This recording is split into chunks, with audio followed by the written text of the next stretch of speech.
Hello, ladies and gentlemen. This is the Apostate Prophet. But before we start with the show, first off, I want to say welcome to everybody who is joining this fantastic stream. But before we proceed, before we go on, I want to give a quick content advisory. During this show, we might listen to some heightened tensions and some people discussing with each other in a rather disrespectful way, or some people might disagree with each other. Therefore, you might be triggered. So viewer discretion is advised. No, hold on. Hold on, Mr. Pompadour, Apostate Pompadour, whatever your stupid name is. That's not what we're going to do here. We're going to destroy Israel, plain and simple. Yeah, that's what we're going to doing. make them exit, stage left. That's what we're doing. That's what we're doing. Mr. Borelli, Mr. Borelli. Yeah, David, what's up? How you doing? Hey, what's up? Good. What's up? How you doing? All right. Everything is fine. Everything's cooking. So I guess we can start with the show. We can start with the show then. Everything is beautiful in its own way. Fantastic. All these beautiful sounds came Even together. a goat eating a Quran is beautiful. It is. It is indeed. So, yes, let us start with the show. Today we want to talk about Mehdi Hasan. It's Mehdi. You see the H there? Yeah. Mehdi. Like some people just say it like Mehdi, and then it sounds like Mehdi, and then it just sounds kind of like messed up and weird. Yeah, it sounds perverted. Yeah, so I don't want to talk about that. I want to talk about Mehdi Hasan, which is the broadcaster, presenter, and article writer, and Israel hater, and very nice person overall. So let's look at that. Hey, by the way, who is what? it? I mean, I've seen news clips with that dude before, but like, what is he? Is he like, is he Muslim or like atheist or? He's Muslim. Any clues? He's like still considers himself Muslim. What are you trying to insult? Are you insulting the guy? Or are you saying like, how can you? No, I'm just saying. I'm interested in what the guy's background is when he's saying all this stuff that you're about to show. He is still a Muslim. I remember this clip from many years ago where he had a disagreement with Richard Dawkins about the the flying horse. I'm not sure if I can actually find the clip right now. I mean, do you actually believe in your Muslim faith? Do you believe that Muhammad split the moon in two? Do you believe that Muhammad flew to heaven on a winged horse, for example? I pay you the compliment of assuming that you don't. No, I do. I believe in miracles. You believe that? Yes. You believe that Muhammad went to heaven on a winged horse? Yes, I believe in God. I believe in miracles. I believe in revelation. I mean, the point here is that let's assume I'm wrong, Richard. I'm wrong. Let's assume I'm wrong. I'm wrong. If you so there you have it. There you have your answer. But what's interesting there is this is an issue that came up with your hero Apostate Aladdin and them saying, you guys make fun of Muhammad on a winged horse, but David also believes in miracle stuff. But that was Mehdi's response when defending Muhammad flying on a winged horse was, yes, I believe in God and I believe in miracles. But that's different from believing that particular story, which is extremely late. Yeah. And I would say very stupid. Like if you take it seriously, like the descriptions when Muhammad supposedly flies there, which again are way later, that is not what anything looked like during his time. So there's the story is super late. You don't find anything about it in the Dome of the Rock when the Dome of the Rock is made. So apparently it just doesn't exist as a story by then. It's a later fabrication inserted into the Quran. I mean, you have the gist of going to the Al-Aqsa Mosque in the Quran. You don't have this winged donkey monster thing. And in context, sounds like it's about Moses. But so you've got the issue that, one, it's a very late story. So even if you believe in the supernatural Mehdi, you don't have to believe in that particular story. So what you're saying is that later fabrication, even according to the story as we find it, Muhammad never left the room. So it's something in his head. He's not actually going out there. And then what he says he saw in his vision when he was taken there completely doesn't line up with what was actually there at the time. Multiple reasons to not trust this story, even if you believe that God can, heal your cousin or something like that. And according to the narrative, it does say that Muhammad, when he came back, his bed was still warm, although it is then there unclear if the warmth of the bed is from the fact that he was in his bed all along, or if he peed the bed. Or if his goat kept it warm. Maybe that might be true as well. But that is true. So that there is some ambiguity about that. So, but what you are saying, David, as far as I understand it, what you're saying is basically that the story of Muhammad flying, riding on the back of a horse, is more credible than Jesus ascending to heaven. That's what you're saying. Yeah, and I'm saying, definitely. And then I'm saying that Mehdi here, if he wanted to defend, no, I understand he's kind of on the spot and Dawkins is pointing something out or something like that. I'm saying that is not a good defense of Muhammad flying his flying donkey monster. Okay, you might just want to correct that response that you just gave me, because I know what you did. I just agreed with you. I know what you did. I know you flipped it. You think I'm stupid? Come on. Okay. I take it back. The Apostate Prophet tricked me. No, I'm an apostate. Yeah, so that's there you have your response. But today we want to look at Piers Morgan and his hosting of Mehdi Hasan. However, go ahead. So you've got you came out with the Apostate Prophet, then there's like Apostate Aladdin, and then you get all these apostate names. Is there an apostate king? Because that would be cool. Is there someone who's declared himself the apostate king? Not yet. Wouldn't that be cool? The thing is, we have it in our doctrine that if somebody declares himself the apostate king, we will get together and kill that guy. So that's not a very easy claim to make. I'm just saying, it's I would wonder, like, who's more of an authority, a king or a prophet? Prophet, of course. Well, we still don't have apostate God, so that's also another thing, a position that is open still. Apostate deity. Apostate Allah.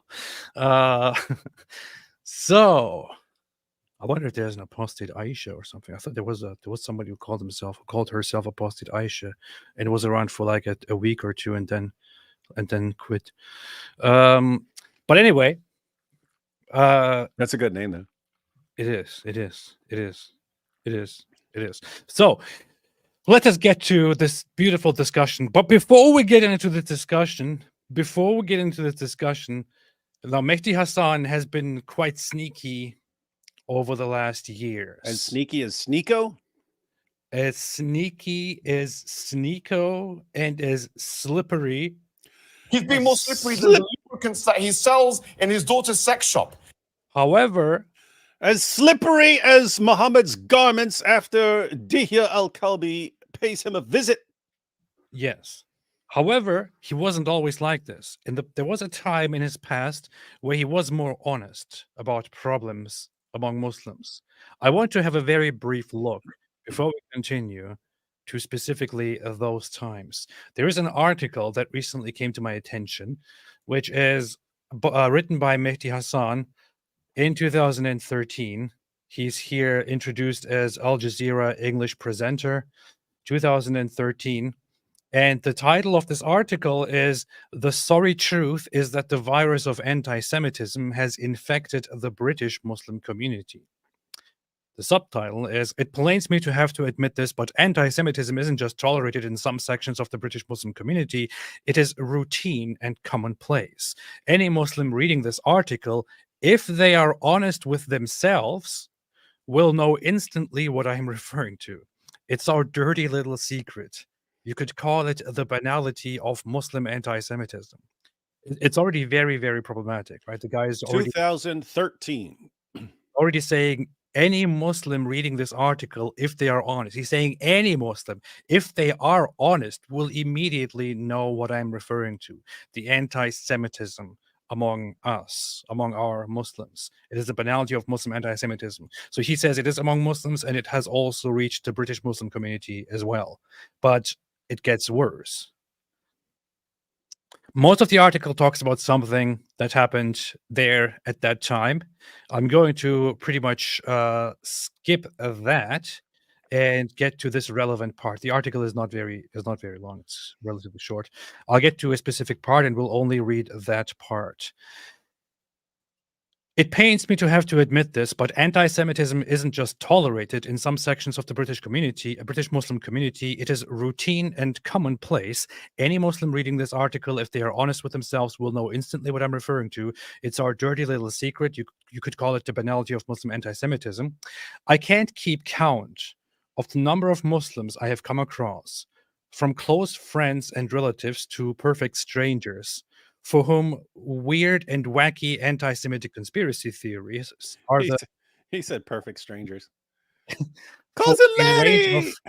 For a range of national and now we do the events. dance of joy, die, die, die, die, die, die, die, die, which would have a different meaning from jihadis. All right, but go. Yeah. I'm sorry. Yes, I'm sorry. if you keep doing these things, I will have no idea, and people will come on. This is a serious topic, dude. No joke. For whom weird and wacky anti-Semitic conspiracy theories are the default explanation for a range of national and international events. Who killed Diana and Dodi? The Mossad, say many Muslims. They didn't want the British heir to the throne having an Arab stepfather. What about 9/11? Definitely those damn Yehudis. Definitely those damn Yehudis. The damn Jews. I mean, why else were 4,000 Jews in New York told to stay home from work on the morning of 11th of September 2001? How about the financial crisis? Jewish bankers, obviously. Oh, and the Holocaust? Don't be silly. Never happened. He's just describing regular Muslim sentiments, regular Muslim conversations here in this article. Growing up, I always assumed that this obsession with the Jews was a hallmark of the first-generation immigrants from the subcontinent. In recent years, I've been depressed to discover that there are plenty of second-generation Muslim youths born and bred in multiracial Britain who have drunk the anti-Semitic Kool-Aid. I'm often attacked by them for working in the Jewish-owned media.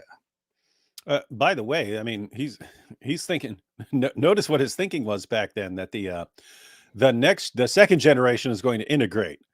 Isn't it like the opposite? Isn't like aren't the second and third generations like becoming those who don't immigrate? Aren't they becoming like more radical than their parents and grandparents? Yeah, there is a thing. There is a trend, which is that the second generation, the ones after the first generation, are more radical, more Islamic, more partisan towards the place of origin. And then I think that the theory is after that it starts normalizing as the generations integrate. But the second generation is usually worse than the first. The truth is that the virus of anti-Semitism has infected members of the British Muslim community, both young and old. No, the ongoing Israel-Palestine conflict hasn't helped matters, but this goes beyond the Middle East. How else to explain why British Pakistanis are so often the most ardent advocates of anti-Semitic conspiracies, even though there are so few Jews living in Pakistan?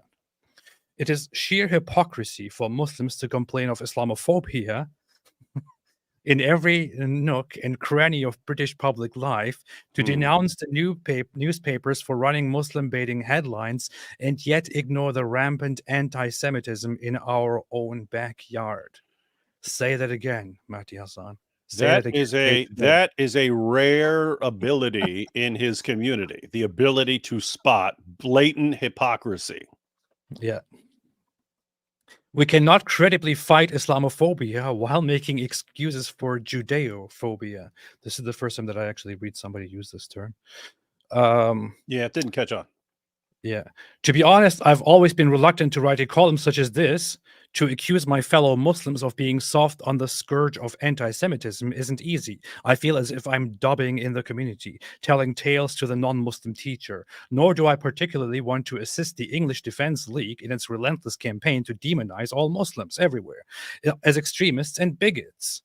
He's highlighting something very, very important here in this paragraph, which is when ex-Muslims come out and speak some of the truths about Islam and Muslim mentality, the things that we are taught, we are immediately attacked by Muslims, by traditional Muslims, by others, as traitors, bootlickers, people who turned on their own kind, on their own nation, and so on. Because in Islam, it is this whole dynamic that Muslims are a one nation, and the rest of the world is the other nation, and it is us against everyone else.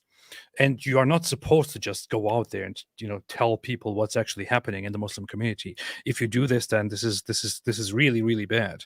And Mehdi Hasan at some point was openly here talking about some of these problems, about the anti-Semitism, for which he received a lot of criticism and for which many Muslims don't like him, still don't like him, for which many Muslims insulted him on October 7 because he condemned some of the things that happened.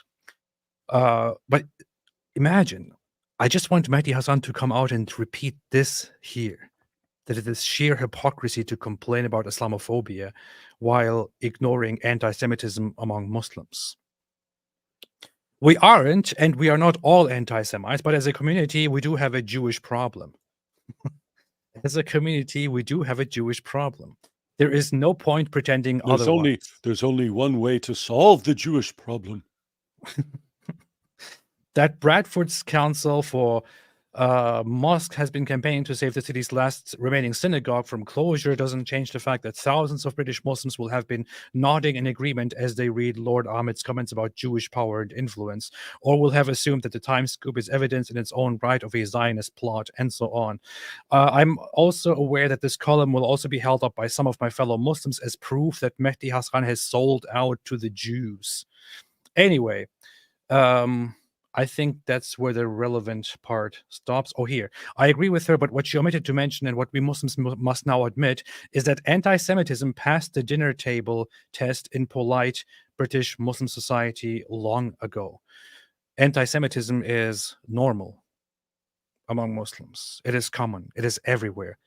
Mehdi Hasan, in this article from 2013, openly and clearly admits directly that Muslims have a huge anti-Semitism problem, that it is so common that every Muslim knows exactly what he's talking about, that those who pretend they don't know about it are basically not being honest, and that he is revealing the secrets of Muslims being extremely anti-Semitic.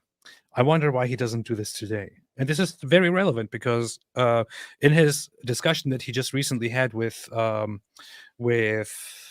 Piers Morgan, he talked about racism and all that. And I just want to go to him and remind him of this article that he wrote. Well, I mean, obviously, there's nothing. His position here in 2013, there's nothing that's happened in the past 11 years that is going to change those views. It's not like, oh, yeah, you had a problem in 2013, but now there's no problem because everyone loves Jews now. It's not. It's obviously not going to. So anyway, he's got to have the same position. Yeah. Some people are saying maybe he was just being nice here and betraying his fellow Islamists because he was trying to advance in his career or some stuff like that. I don't know. Could be anything. Nowadays, he acts like he never wrote such things. Let's see what we do. That's a great question. Are you ready, David? By the way, David, what do you know about anti-Semitism in Islam? Do you think Mehdi Hasan is right and Islam has a big Jew hatred problem, or do you think he's just full of it and he's lying about the Muslims? No, Muhammad loved the Jews. Just look at the revelations he received when he was in Mecca before he actually moved and decided to slaughter them. Oh, okay. Well, so that means there's no problem. So Mehdi Hasan was just lying. Yeah. Okay, good, fantastic. So short answer is I resign because I'm responsible for that. But he's resigning? In Israel, when that atrocity happens in Israel, What do you do? Oh, the question is about if you are Netanyahu. Do you October 7th. condemn? Do What do you you condemn Hamas? No, if you are Netanyahu and your October 7th happens, what would you do? Let's see what he said. That's a great question. So short answer is I resign because I'm responsible for that attack. I'm the one who botched security at the border. I'm the one who propped up Hamas with money from Qatar over the years and allowed them to be propped up as a way to divide the Palestinian people. I'm the one who's had millions of my own people on the streets for months protesting against my authoritarian. This is very funny. What he's referring to is actually true. Netanyahu's government administration was allowing funds from Qatar to go to Hamas. This is I talked about this with so many people when I was in Israel, including with politicians who are close to Netanyahu, and everyone knows it. Everyone thinks it was a huge mistake. However, some people who don't really understand the topic are like, "What? You see, Israel was paying Hamas." No, that's not what was happening.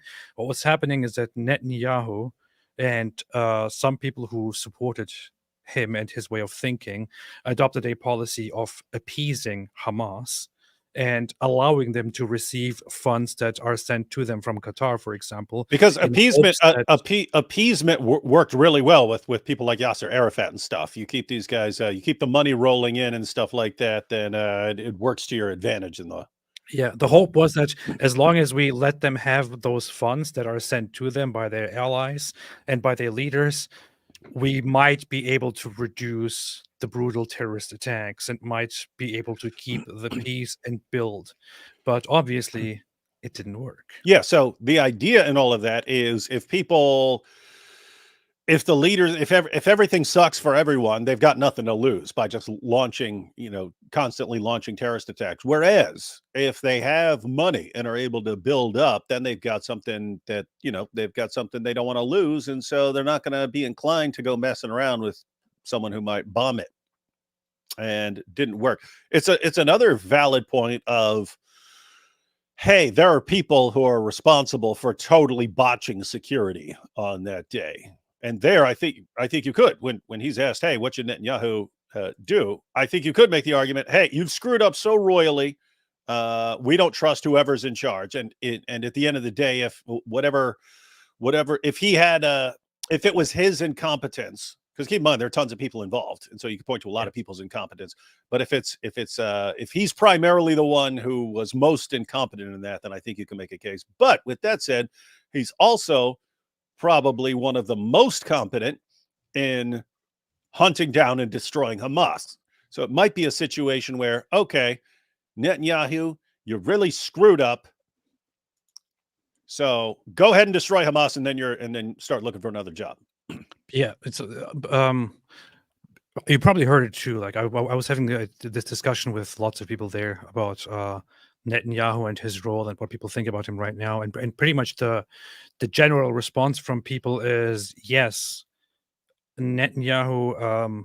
There's a lot that you can now say about Netanyahu and how his government and his system really messed up on October 7, and we can all have these conversations. We can all demand that he leaves and this and this and that. However, right now is not the time because right now plunging the country into him resigning, putting somebody in its place, and so on. All of this will be an obstacle and will distract from what is happening right now, which is the war with Hamas. Right now, there is a war ongoing. The war has to be finished. The mission has to be accomplished. Hamas must be destroyed, must be forced to surrender. Once that happens, then they can get to talking about who's to blame, how to solve this problem, what to do instead. But I mean, right now, just forcing Netanyahu to resign in this environment, in the middle of this war, where most of the world, where half of the world is trying to attack Israel and trying to make Israel stop, would be a terrible, terrible, terrible idea. So I'm glad we're not listening to Mehdi Hasan here. Reforms to the judiciary. So I have some shame, I have some self-respect, I have some honesty, and I say, I quit. Let someone else do this because I've failed for 20 years. Okay. Yeah, in the middle of the war, I quit and say, "Oh, let someone else do this." Yeah, great idea, man. Yeah, and that's one of the things. Did you see that? Did you see that Netanyahu clip that came out like 2 days? That was the most brutal thing I've ever seen in my I life. did. He It was wasn't like English, wasn't it? he was like Clint Eastwood at the end of Unforgiven. Well, you It don't wasn't even. English, right? No, it was it had subtitles. In the one I saw, it had Oh, really? had English Oh. subtitles. Yeah, you probably didn't see Unforgiven, but yeah, Clint Eastwood comes out there and he goes, "All right, I'm coming out. Any man I see, I'm gonna kill him. Anyone who takes a shot at me, I'm not only gonna kill him, I'm gonna kill all his friends, burn his house down." Right? So he goes off like that's what he was like. He's like, Hamas, all you politicians telling us we need to stop what we're doing, we need to cease fire, we need elections. We're not listening to any of you. We're not backing out of this fight until we have achieved our objectives, and our objectives are getting all our people back and destroying Hamas. We're not stopping. We don't care how much you guys cry. We're not stopping until we've done those things. This is what we're talking And about. Right? that's pretty hardcore. Marina that the one? Medvin put it as this is a very gently phrased F off. I think this is it. Yes, let's see. מאז תחילת המלחמה אנחנו נלחמים בשתי חזיתות, בחזית הצבאית ובחזית המדינית. בחזית המדינית הצלחנו עד היום לאפשר לכוחותינו להילחם באופן חסר תקדים במשך 5 חודשים מלאים. אבל אין זה סוד שהלחצים הבינלאומיים נגדנו מתגברים. He looks tired, man. I don't know if it's just the aging, but his eyes look very tired. Oh, he's old. This guy's been around for a while, man. Yeah. יש מי שמנסים לעצור את המלחמה עכשיו, לפני השגת כל יעדיה. הם עושים זאת על ידי הטחת האשמות שווא נגד צה"ל, נגד ממשלת ישראל ונגד ראש ממשלת ישראל. הם עושים זאת על ידי מאמץ להביא לבחירות עכשיו בעיצומה של המלחמה. ואת זה הם עושים, כי הם יודעים שבחירות עכשיו יעצרו את המלחמה וישתקו את המדינה לפחות ל6 חודשים. אז שיהיה ברור, אם נפסיק את המלחמה עכשיו, לפני השגת כל יעדיה, המשמעות היא שישראל הפסידה במלחמה. This is very crucial, exactly. Him resigning and trying to bring up about an election, changing things right now, bringing politics into it, will stop the war. If the war stops right now, then this will mean Israel has lost the war. That's what he's basically saying. That is correct. That is correct, sir.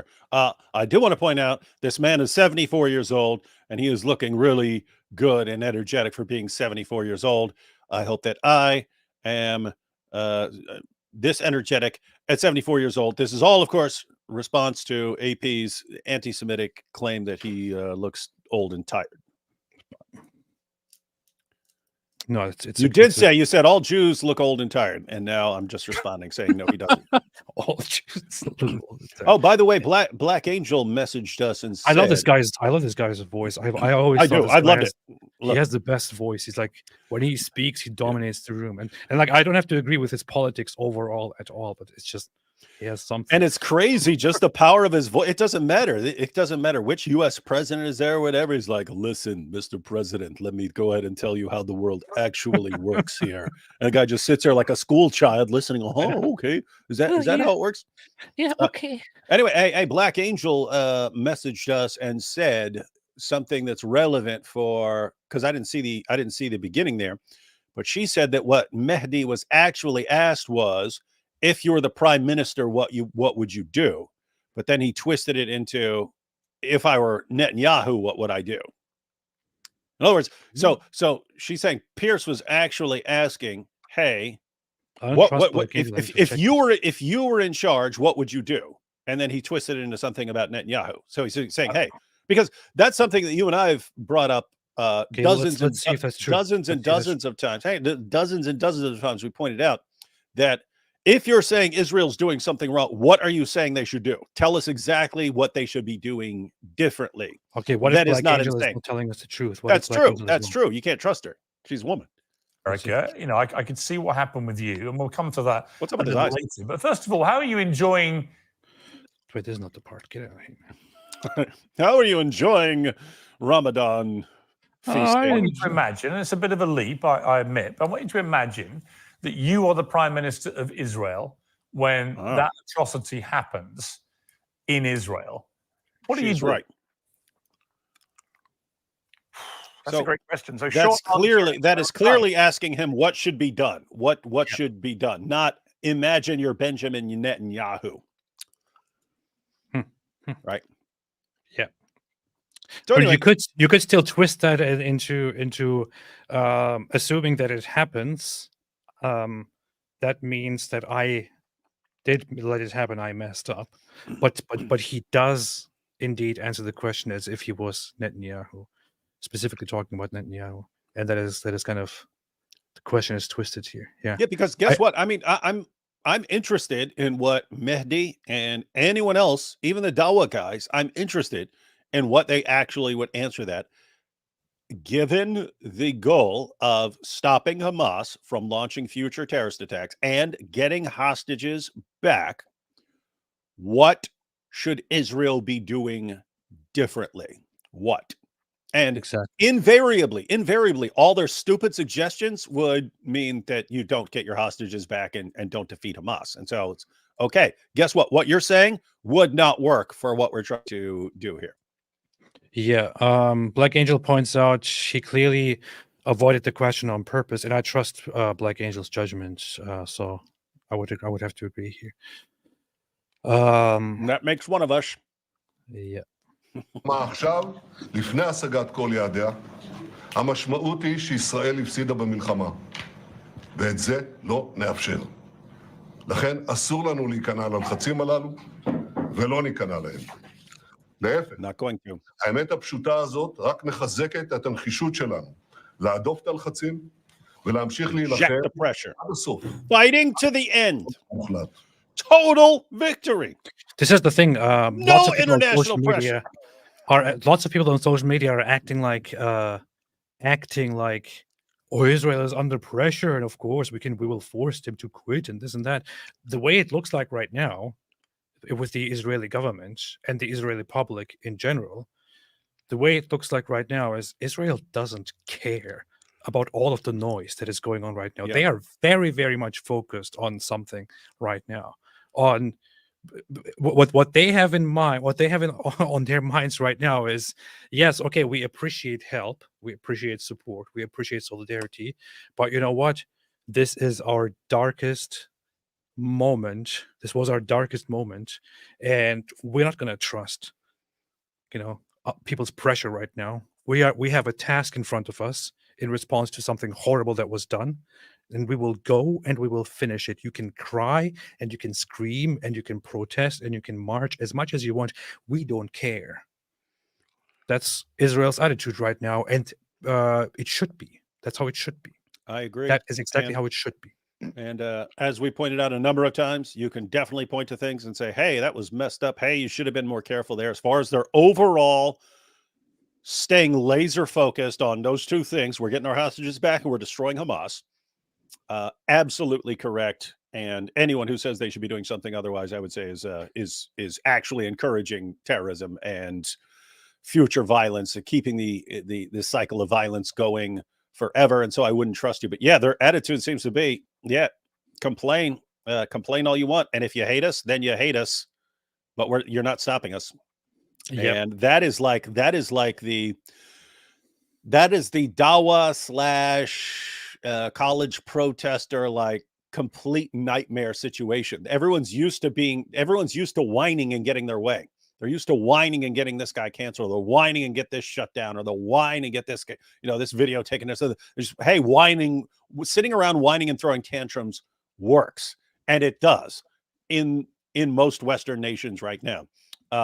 It looks like it's not working with Israel. And so it's just going to be this hilarious situation of, well, we'll whine louder then. Okay, well, we'll whine even louder than that then. What? And if they're just not listening, like, what are you guys going to do? What are you guys going to do? Oh, we're not going to eat your dates. Yeah, we're not going to eat those dates anymore. Yeah, because these Israeli dates. Oh, yeah, that's going to break their will, dummy. This is Israel right now. I'm here to tell you right now, We don't care. Let me tell you. We don't care. So yeah. I also like the way Stephen A. Smith talks. And I will tell you about my Steelers. Yeah. מי לא יעצור אותנו לממש את כל מטרות המלחמה. חיסול החמאס, שחרור כל חטופינו, ולהבטיח שעזה לא תהווה עוד איום נגד ישראל. Boom! Exactly what your goals are supposed to be. That's a highlight right there. Laser focus. Laser Right there. focus. Eliminating from never ensuring that Gaza never again constitutes a That's threat goal to 3. Israel. That's goal 3. Never again. In my so- opinion, the most important one. So, yeah, I was describing the goals as 1, get your hostages back, 2, destroy Hamas. But yeah, guess what? You could destroy Hamas and Gaza is still a threat because there will be other groups that are, well, there are other groups there, but other groups will rise in that vacuum of power to seize control and by vowing to destroy Israel. So he's saying, no, it's another goal is even after Hamas is destroyed, we're making sure these guys never are a threat to us again. Exactly. You know that there's a whole the whole idea of Zionism, the whole idea of establishing Israel, right? If you go into the classical, the early works on modern Zionism, or into Zionism in its formation, the foundation of Israel and the reasoning that the founders had, and so on, and the way the message of Zionism is generally delivered today, the entire point of it rests on certain important points, certain important foundations. One of those is, as Jewish people, we did live in different places and we have been at the mercy of others. And there was a constant threat of being exploited at some point, or being, attacked and kicked out, and we were forced to move or die, and this and that. Now, just think about that principle. Just think about that whole idea, that whole reasoning. On October 7, Israel was attacked in the most brutal way. It was worse than 9/11 to Israel. Way worse. Than 9/11 was to the U.S. And Israel is now fighting a war in response to that, to finish this problem once and for all. And some people around the world are like, oh, let's put pressure on Israel. Let's put pressure to stop them. I'm sorry, the entire idea here is we will not be at the mercy of others. We will take care of ourselves. So do people really think that with this idea, with that spirit, Israel is going to just give in now and stop and be again at the mercy of others? No, Israel has been at the mercy of others. And to be honest, even this government and others, especially those prior to Netanyahu's government, have listened to the world necessarily to slow down, to make compromises here and there. And it brought nothing but trouble. I'm pretty sure that nobody in Israel wants to be at the mercy of others and give in to pressure right now. Israel is united in the war that they are fighting, and they have every right to do that. And all those people who are crying around the world to think they are loud because they're marching outside because they don't have a job, or because they can go on social media and can tweet something instead of making dance videos on TikTok. I'm making a difference. I'm making a difference. Nobody cares. Yep. Nobody cares. And dude, I mean, think about it this. At the end of the day, when the dust has cleared, and I mean literally, because there's going to be a lot of dust from places that are destroyed because Hamas is still hiding with the hostages and so on. When the dust actually settles, we can all sit back and say, what did any one of these college protests do to actually help the people of Gaza? What did any of these Dawa clowns actually do to help the people of Gaza? Nothing. You helped destroy the place by encouraging terrorists to think they can actually get away with it. Yeah. We'll always recommend this book, especially since I met Einat Wilf. The book is by Adi Schwartz and Einat Wilf, The War of Return: How Western Indulgence of the Palestinian Dream Has Obstructed the Path to Peace. is a fantastic work specifically focused on this whole issue, on that very, very problem. So I would always recommend looking into it. Instead of helping, much of the world is just making everything worse for everyone involved. עוד איום Yeah. Let's see. נגד ישראל. כדי לעשות זאת, נפעל גם ברפיח. There you go. Ouch. There you go. See? So for weeks now, they were like, no, not Rafah. No, don't do this. No, this will be the end. No, That's what I mean. He comes out and just to be clear, we're going to Rafah. We're going all the way up into Rafah. And we're going to go. We're going to go house by house looking for every Hamas jihadi there is right there in Rafah. And if you don't like it, cry us a river. Yes. Cry us a river from the river to the sea. נפעל גם ברפיח. זאת הדרך היחידה לחסל את שארית גדודי המרצחים של החמאס, וזאת הדרך היחידה להפעיל את הלחץ הצבאי הדרוש לשחרור כל חטופינו. Yeah. So this is the gist of it. Is there anything else that you were pointing out here, or the whole speech was dope. It's like short, it's just concise and just completely brutal, a brutal rebuke to everyone who thinks their whining is going to keep these guys from going after Hamas. You know what I find so funny? How terrible the functionality of videos is on X, which is supposed to be pretty common for videos to suck. הם אלה שמהווים סכנה לאזור ולעולם כולו. אנחנו בכל מקרה נעמוד מול כל הלחצים. Any pressure. נמשיך להילחם יחד עד לניצחון המוחלט. Total victory. תודה לכם. Victory. We will resist any pressure, no matter how many college students cry. Wow. Reminds me of Churchill's victory. Victory at all costs. Yeah. And what was that FDR clip you played one time? They asked for it and now they're going to get it. Yes. That's brutal, man. Oh man. About the scale of Israel's response. And that's really what I guess my going Hamas is not do that. And interestingly, although the majority of Israelis would like him to go, they also want him to finish the job in destroying Hamas.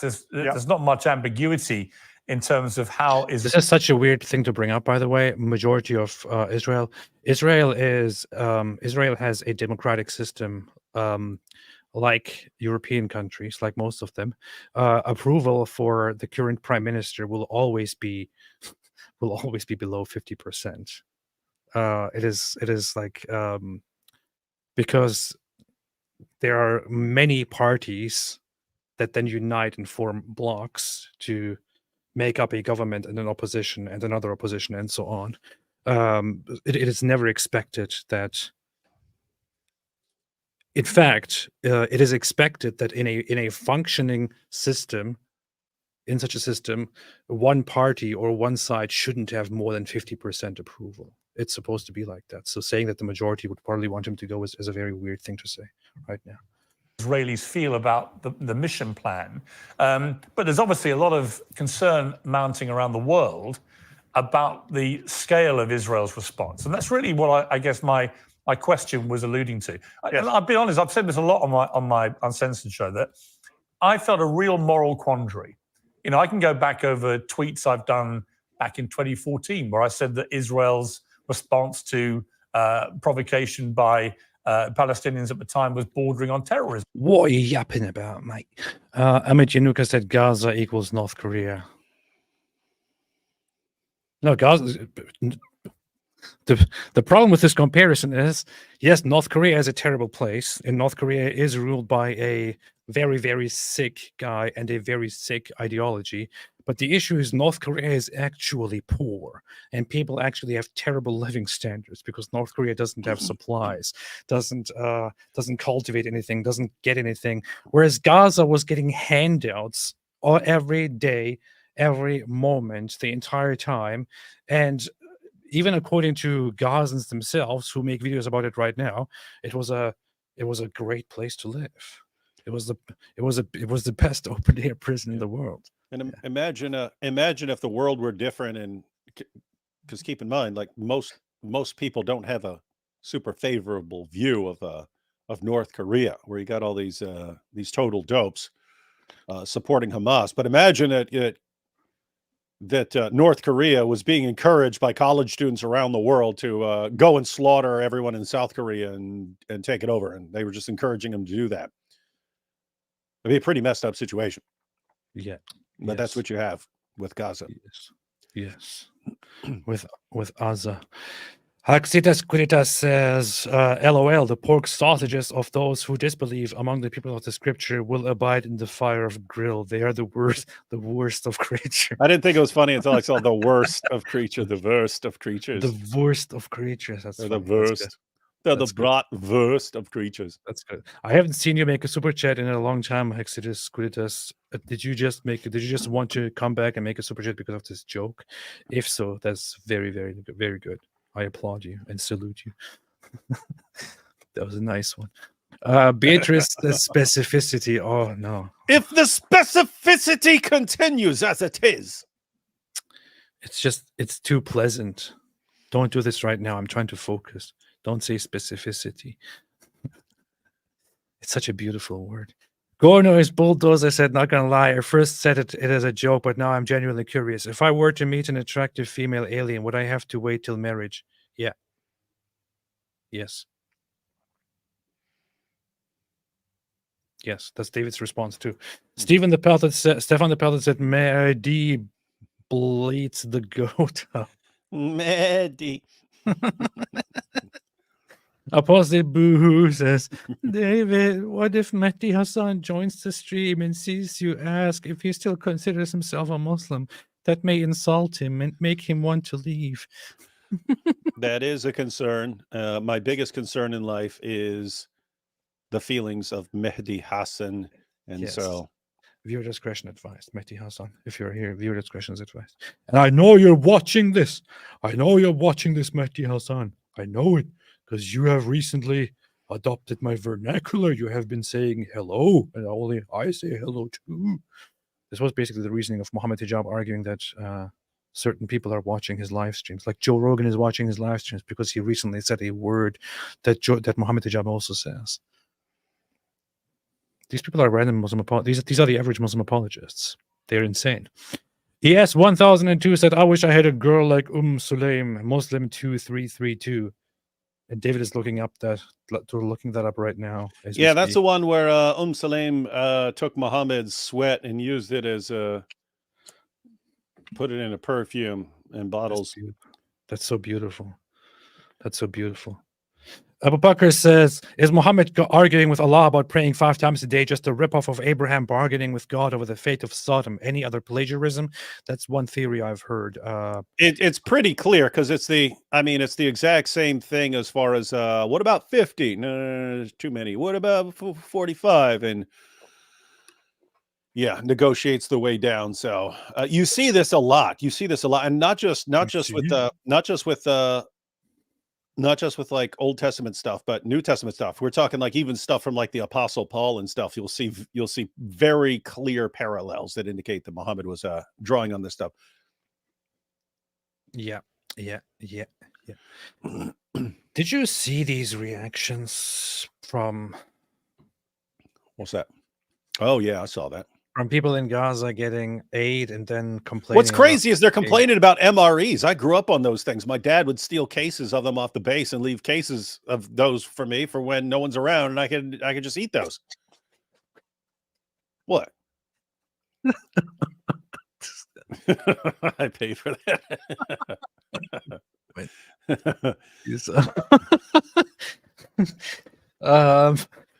Yeah, so they're getting MRE dropped. The beef stew was good. If they're the same as when I was growing up, the beef stew was good. I did not like the omelet. Crackers were fine. Peanut butter. Yeah, you had to add some like oil to it or something like that because it would be anyway.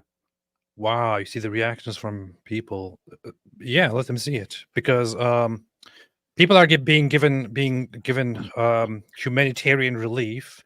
America goes there and drops MREs, which are given to which soldiers. This is exactly what soldiers. This is exactly exactly what soldiers eat. Yeah, soldiers go on a mission and take this with them, and it is sufficient for them. It is not meant to be a long-term like what you eat every day. You're not eating this for the rest of your life. Yeah, but here's some you're stuff. eating this, but you got this peanut butter and crackers, it feeds you throughout the day. Yeah. Yeah. But I mean, think these are the guys we're told are starving.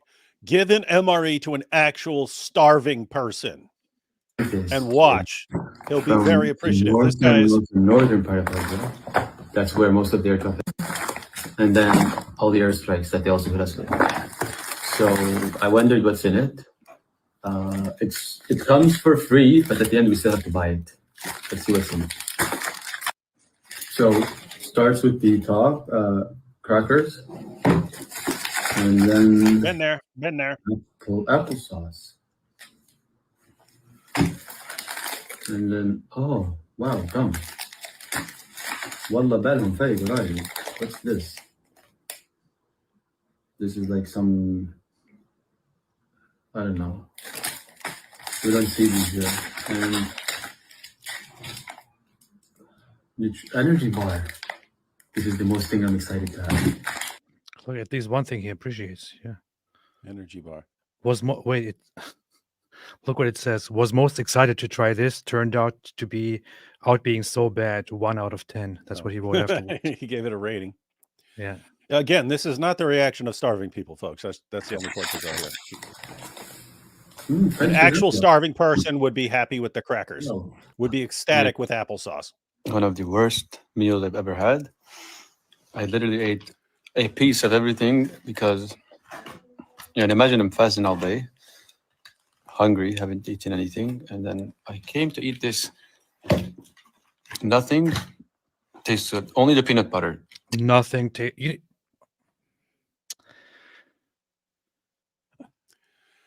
I really want to say, if you're focused on how things taste, you're not starving. Yeah, I'm just leaving it at that. You're not starving. Imagine such a population that gets handouts for their entire existence already before a war.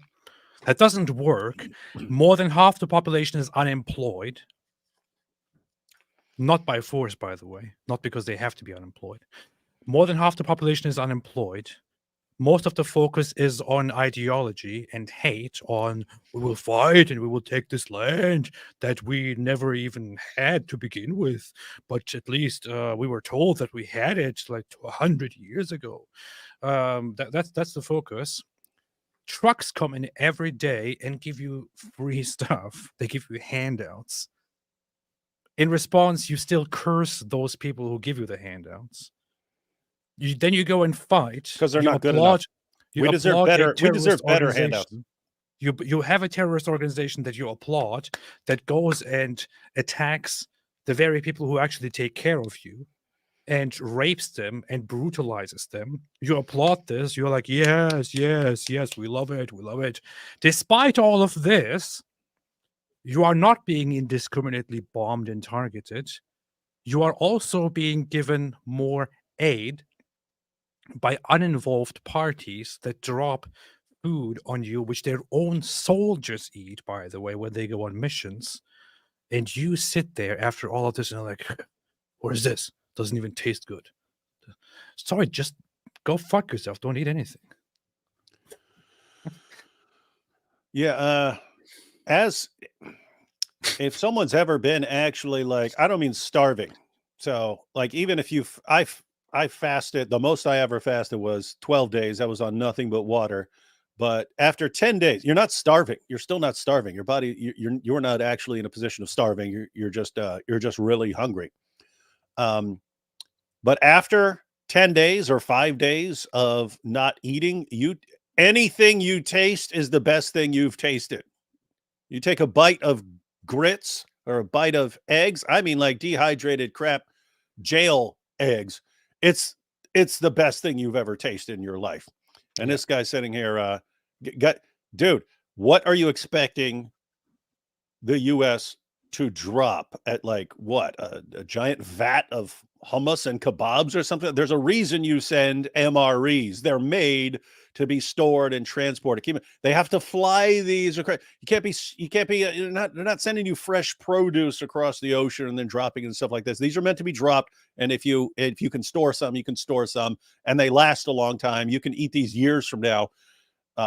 No concept. I mean, this all ties into this Islamic mindset of the entire world is supposed to be serving them and they're superior and they're supposed to be living like kings, and the rest of us are all supposed to be their servants. And oh, here you're giving us these handouts. It's not enough. You should be bowing at our feet and giving us delicious steaks and feeding us and wiping our mouths for us and sucking on our fingers.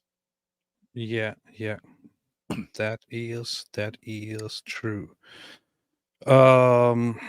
Anyway, that makes me want to say, why even give anything? But then I know that sounds really bad. So it does, because that should be okay. Fine, we'll stop dropping them. And yeah, get back to us a month from now. Tell us in a month from now if you want them. And to be honest, the way the situation looks right now, we don't have any evidence that if you stopped dropping them, that there would actually be starvation. There simply is no. I haven't seen evidence of that. If I were in charge of this, I'd be like, because of what that guy said right there. See, this guy put his face all over everything. That's why we're stopping dropping aid until you guys tell us that this guy's a moron and you don't agree with him. That's how I roll. The Dizzle plan. There was a UN report ongoing. I think it has not been finalized yet, to analyze at what stage the situation in terms of nutrition is in Gaza. If there is a result of that, I would like to look at it. You know, I have somebody who, when I was editor of the Daily Mirror, opposed the Iraq War before, during, and after very vociferously, and I think that aged pretty well, that campaign. I'm somebody that when the Qatar World Cup happened, you know, I sprang to the... By the way, something that many people don't know... Let me run through how great I am. Go ahead. Something that many people don't know is that the Palestinian territories, according to the HDI, Human Development Index, have been consistently better in terms of living standards than half the world. Just so you know, people treat it like right now, because of how loud Muslims are about this conflict, people treat it like it's the worst place in the world to live. No, it's actually better than some of its neighboring countries that are totally free, and better than half the world. And in fact, living standards have consistently been better than in South Africa, which is the very country that is taking Israel to court to allege that they are treating Gaza like slaves or lesser people or something like that, some fantasy world. Their living standards seem better than my trailer park that I grew up in. Yeah, I'm just gonna say it. You don't hear me whining. Probably, it's probably true. Probably true. In fact, the ratings, it was on rank. What was that? It was like in the middle among all the countries in the world. Weren't they way up there as far as like the fattest people in the world as well? Yeah, they have obesity is over 50%, and Human Development Index. Wait, there was something else. There was something else. I'm trying to remember something very, very crushing, which I forgot. Oh yeah, Human Development Index ranks countries by 3 grades, and the Palestinian territories are actually ranked high in terms of Human Development Index. Just like prison. High living standards. Not because they are doing anything great, but because handouts. What do you want me to say? This is just the truth. Knox says, I believe in miracles. Mehdi Hamas, I believe in miracles. Yeah. I believe in miracles. You sexy thing. Mr. Mag says, yeah, 1 hour early. It's only just after 2 a.m. here. Is that a daylight saving wasting thing or change in sky? Yes, it is. In America, we have the daylight savings time change, which you don't have over there in Israel and most of the world yet. That's why. Yeah, it's a stupid garbage system. Yes. So we are 1 hour early compared to many other countries, which will only change in like a week or so. Yeah, there's always a spike. There's always a spike in car accidents right when they do it, because people lose an hour of sleep, and then nice. It's like, why? Nice.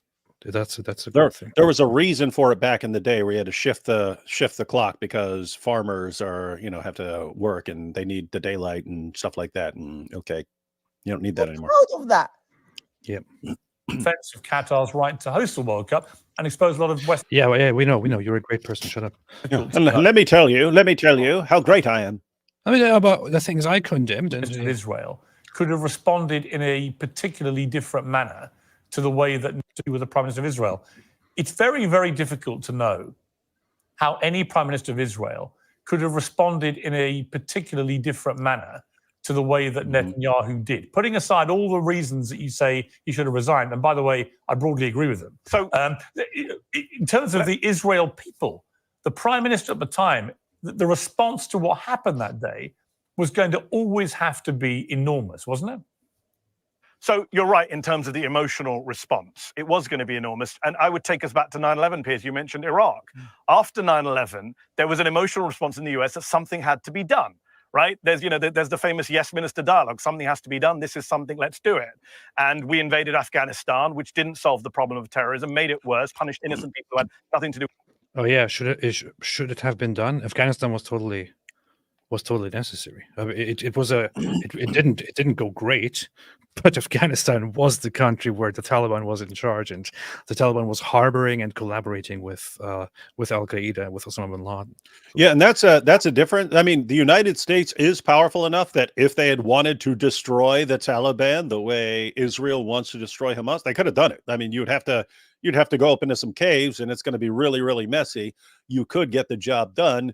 No one wants to do that anymore in the world, except Israel is willing to do it. But Israel's in a very different place in that it's a very small area with a bunch of terrorists hiding.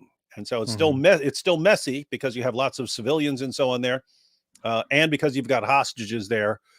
But yeah, I mean, Afghanistan is a really huge place. So, and the only thing is here, Israel is entirely capable of achieving every goal it has set out right now. If you've got a 9/11 attack and you've got the entire world where people may be hiding and all kinds of people collaborating and so on, anything you do is going to be a pretty messy job, and it's not clear that you're actually going to be successful in whatever you're trying to do. Israel can crush Hamas. They can. There is a thing.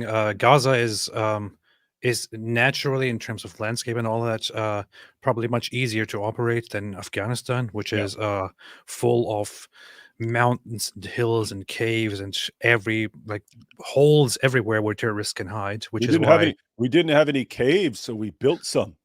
Yeah, and what Hamas did in Gaza is to just turn this whole place that is small and that can easily be operated on into a densely populated place where they built an underground tunnel system, which is so intricate and so big and so rich.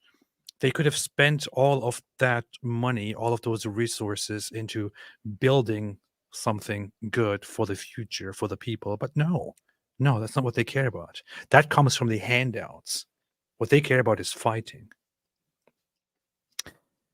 Capturing Kafir said, "Shame on you. The Prophet's garments were not slippery. The semen would have made them crusty. Wallahi, the Kafir cannot even grasp simple facts." Yeah, there you go. There you have it. Yeah, there's that hadith where the dude spends the day over at Aisha's house, and then she gives him a blanket, and then he says he had a wet dream. AKA he was whacking off after seeing hot Aisha. So this guy goes and whacks off and gets it all over the blanket. And then he tries to wash it. And then Aisha flips out on him. Why, you ruined the blanket by washing it. You should have just scratched it off with your fingernail. Like, who wants to use this blanket after a dude when he scratches the dried semen off with his fingernail? Oh, and now I I'm know this very well. I'm going to be in I that do this blanket all the time. She is the expert. She is the ultimate semen scratcher. Yeah, I always scratch the semen of the Holy Prophet Muhammad. Yes. Apple Bucker said AP David would favorite musical. I usually hate musicals. I never liked them. However, I love Fiddler on the Roof and I love The Sound of Music. Yeah. I've always hated musicals and refused to see them. Same. See, there was one I saw that I mean, apart from if you could go back to The Wizard of Oz, I liked that. But gosh, there was one. There were cool scenes from like Singing in the Rain. I don't think I've ever actually watched it. There were some cool scenes in Mary Poppins, but there was one that I saw and I was actually shocked. And I was like, wow, this is a musical. And I liked, The Sound of Music. Sound of Music was banging. It was amazing. That was very, very nice. Yeah, David hasn't seen Fiddler on the Roof because he doesn't like Jews. I told him that he should. Maybe he can change his mind then and start liking Jews. It's also what made me like Jews. Little Shop of Horrors is okay. Star is Born in its various iterations okay. I haven't seen most of the musicals that are going around that people know. You know what's funny? I hated musical moments so much that even when I was a little child and I would watch Disney movies with all the kids and they would start singing, I would be like, oh, okay, I'm out of here. Yeah, there's a famous there was a Saturday Night Live clip where Norm Macdonald, he's with one gang, the Cobras, and then they hear that the other gang is approaching. So it's like a West Side Story gang musical and stuff. But then one of the guys starts singing, and like Norm's the only guy who's not in on it. He's like, what's going on there? What did you just start singing? And anyway, it keeps escalating with singing more and more, and he's confused the entire time as to how everyone is singing and dancing together. Yeah. Classic. Yeah. Plus, music is haram. Knox said, "Did y'all see Sneeko get trounced at Speaker's Corner yesterday?" David was telling me something about it. I have not seen it. Your wife shared the clip, but then a bunch of people started sharing other stuff from Sneeko. But guess what, ladies and gentlemen? Rejoice tomorrow. That's what we're going to be covering Sneeko tomorrow on my channel. Rejoice. Okay. With 9/11, and you'll remember both parties in the United States supported going into Afghanistan. Only one member of Congress, not Bernie Sanders, Barbara Lee of California, voted to oppose that war. 2 decades on, many people would say she was vindicated, even though she was an isolated voice and she was going against a tidal wave of opinion from liberals and conservatives. Said we have to do something, and I get that. After an atrocity happened, well, is he saying that the war altogether shouldn't have happened? That's. Of course, maybe as a Muslim, he would say that. Yeah. Happens, people want to do something. But the best leaders, the most strategic leaders, the most moral leaders are the ones who can take a pause, take a breath, and say, are we going to make the situation better or worse? Are we striking out strategically or just for the sake of vengeance and revenge? And you talk about Israeli having to do this. Look, they didn't have to do. Shut up, man. Yeah, that's terrible. What's he saying? Yes, and the best leaders, the one that could sit back and pause. The best leaders just write a tweet in response to a terrorist. Yes, sometimes it's not the time to just sit back and if you guys attack and rape our guys, then you guys will be bombed. So that's that. You know, there's no room for strongly worded letters or tweets, Mehdi, Hasan. And right now, Hamas will be bombed too until they're done. Devil's advocate, and you might think I'm literally playing devil's advocate, but I'm going to play it anyway, which is. All that is true. The death toll is horrific. The percentage of children being killed is horrific. But I would say, as a caveat to this, that if you think about it from the Israeli perspective, allegedly, by the way, you've got 35,000 Hamas terrorists, and we'll come to whether you think they're terrorists or not in a moment. But you've got 35,000 Hamas soldiers, warriors, freedom fighters, description you want to call them, depending on whose side you're on, and they are embedded amongst a civilian population where half that population is under 18. How else do you get rid of Hamas if you don't go about it in the blunt, brutal manner that Israel is doing? And if you do it the way they're doing it, how do you avoid the kind of casualty rate of people under 18, given that that's half the population? I'm really curious if he will give an actual response. He's not. And if he does, I haven't watched this. If he does, it's going to be the most insane, idiotic nonsense I've ever heard in my life. So three things very briefly. Number one, you do it by not deliberately targeting civilian targets and schools and hospitals and cemeteries and mosques and universities and churches. You don't have snipers shooting at hospitals or Christian women inside a church. That's how you avoid the casualties. Okay, hasn't been done, so continue. Number two, I don't accept the premise of your question that this is the way to defeat Hamas. I think even if I'm an Israeli hawk, I criticize You idiot, the guy asked you what the solution is. Netanyahu and say, this is not the way to defeat Hamas. This is actually absurd to think you can defeat Hamas in this way. We have countless episodes from history. No, that's exactly how you defeat Hamas. What Israel is doing is exactly now. Why is this guy not answering the question? Yeah, there's a negative side in that lots of people are going to be against you and that there are going to be lots of civilian casualties and so on. But no, this is exactly how you destroy Hamas. But he's just not answering the question. And he's a dope for saying stupid stuff. We have countless episodes from history that show us this is not how you defeat a guerrilla movement, a resistance movement, a terror group, as you say, whatever words you want to use. In fact, you have Israeli generals. If you have them cornered, it's exactly how you destroy them. If they were out in the woods, somewhere in the mountains, and you could not find them and could not get to them and so on, and they could just wear you down over time, that's one thing. If you have them surrounded on one side by water and surrounded on every other side by fences and walls, you know exactly where they are, and you can keep hunting them. Alhamdulillah. Wait a minute. This guy's a dummy. He doesn't like. I'm not a professional war expert, but I know more than this dude. I am a professional war expert. I just turned on subscriber mode. I'm sick of stupid trolls. What's that? Whoa, what's that mean? Only subscribers can post dumb comments? Yes.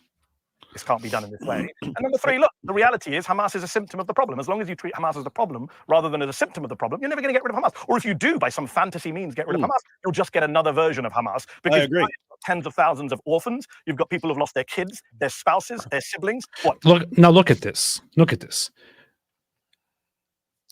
It is 9:53, 9 minutes and 53 seconds. This section began at 8 minutes. Let me replay Pierce's question one more time. It's a very simple question. Okay, let him speak. I'm literally playing devil's advocate, but I'm going to play it anyway, which is, all that is true. The death toll is horrific.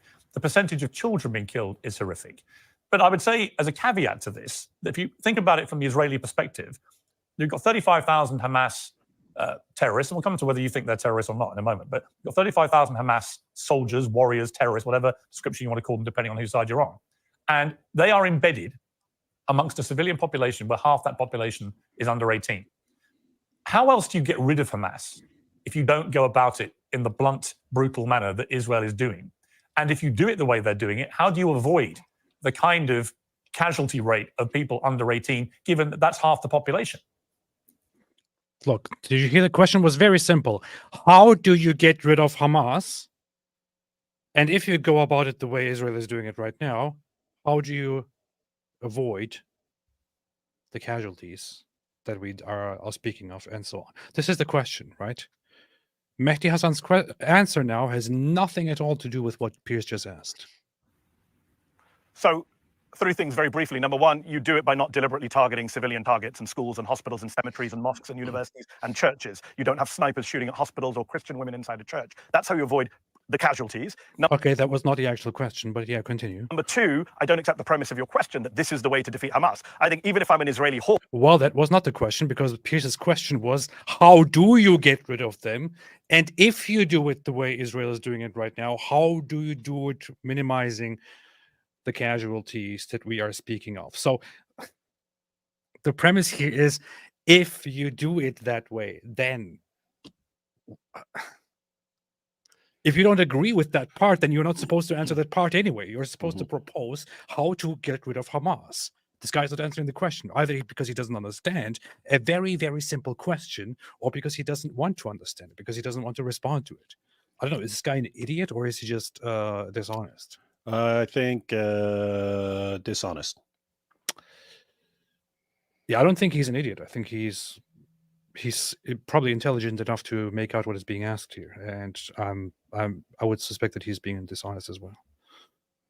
talk, I criticize Netanyahu and say, this is not the way to defeat Hamas. This is actually absurd to think you can defeat Hamas in this way. We have countless episodes from history that show us this is not how you defeat a guerrilla movement, a resistance movement, a terror group, as you say, whatever words you want to use. In fact, you have Israeli generals saying this can't be done in this way. And number three, look, the reality is Hamas is a symptom of the problem. As long as you treat Hamas as a problem rather than as a symptom of the problem, you're never going to get rid of Hamas. Or if you do, by some fantasy means, get rid of Hamas, you'll just get another version of Hamas, because now you've got tens of thousands of orphans. You've got people who've lost their kids, their spouses, their siblings. What, you think they're not going to fight back in the years to come? You think they're not going to take revenge? That's how I feel. It's absolute madness. So he did not answer the question, and No. Pierce just let him get away with not answering the question, and we'll just move on now. This is what we're dealing with. Yeah. I feel the same way. So we agree. So yeah, I think broadly speaking, I do, because I think you can't kill the ideology, and in fact, all you will do is entrench the ideology. Oh, you can kill the ideology. You can kill it. Yeah, Israel's just dealing with the Israel is. They're right in the sense that Israel is dealing with the symptom of the problem, Hamas. The actual underlying problem is Islam, and we're going to deal with that. Yeah. Truth Untold said, so what was his answer? LOL. Yeah, he never answered the question. That's what we always see. We occasionally see someone like, who was it, Mohammed Hijab? Well, they should be given a military. They should be given tanks. That's how you solve the problem. Like complete, insane, idiotic nonsense. So you either get some ridiculous solution, which from people who have no concept of how reality works, or it's just, no, we're condemning what they're doing, but we're not saying what they should actually do. That would be better. What kind of a terrible host and presenter is Piers Morgan? I'm sorry, but obviously the guy is qualified to do this, but this is so many times this is just what he does. He asks questions, then doesn't even remind the guest of the actual question that he asked, just lets them move on without answering the question, gets carried away by or sidetracked by what they say. Piers, why would you invite people to discuss certain things and answer questions when they are not going to answer the questions? Yeah, he does. And I don't know, because I haven't watched him enough in other interviews with other people to know if he always just lets people manhandle him and avoid the questions or even take control of the discussion. Maybe because he likes it. I don't know. Well, yeah. Or is that just in this situation where I don't want to look like I'm too aggressive with these poor victims, and therefore I'll just let them manhandle me? Yeah, Clementine says people actually think Israel is targeting civilians for fun. Yeah, Israel is not targeting civilians, and certainly not for fun. This recently came up in the debate as well, and I was listening to it. And when Norman Finkelstein had a debate with Benny Morris and Destiny, and he was arguing that Israel in this one incident they bombed 4 children. And they did it deliberately. They targeted those children. And it then came up that Israel has a very well-established, intricate system of multi-level chain of commands and approvals that needs to be gone through in order to authorize a drone strike. And it was a drone strike. So Norman Finkelstein, if he says that Israel deliberately targeted children, 4 children, is saying that chain of commands was observed, and that politicians, lawyers, military personnel, whoever is involved in the process, actually gave the okay to conduct this drone strike and deliberately kill 4 children. And Israel would have to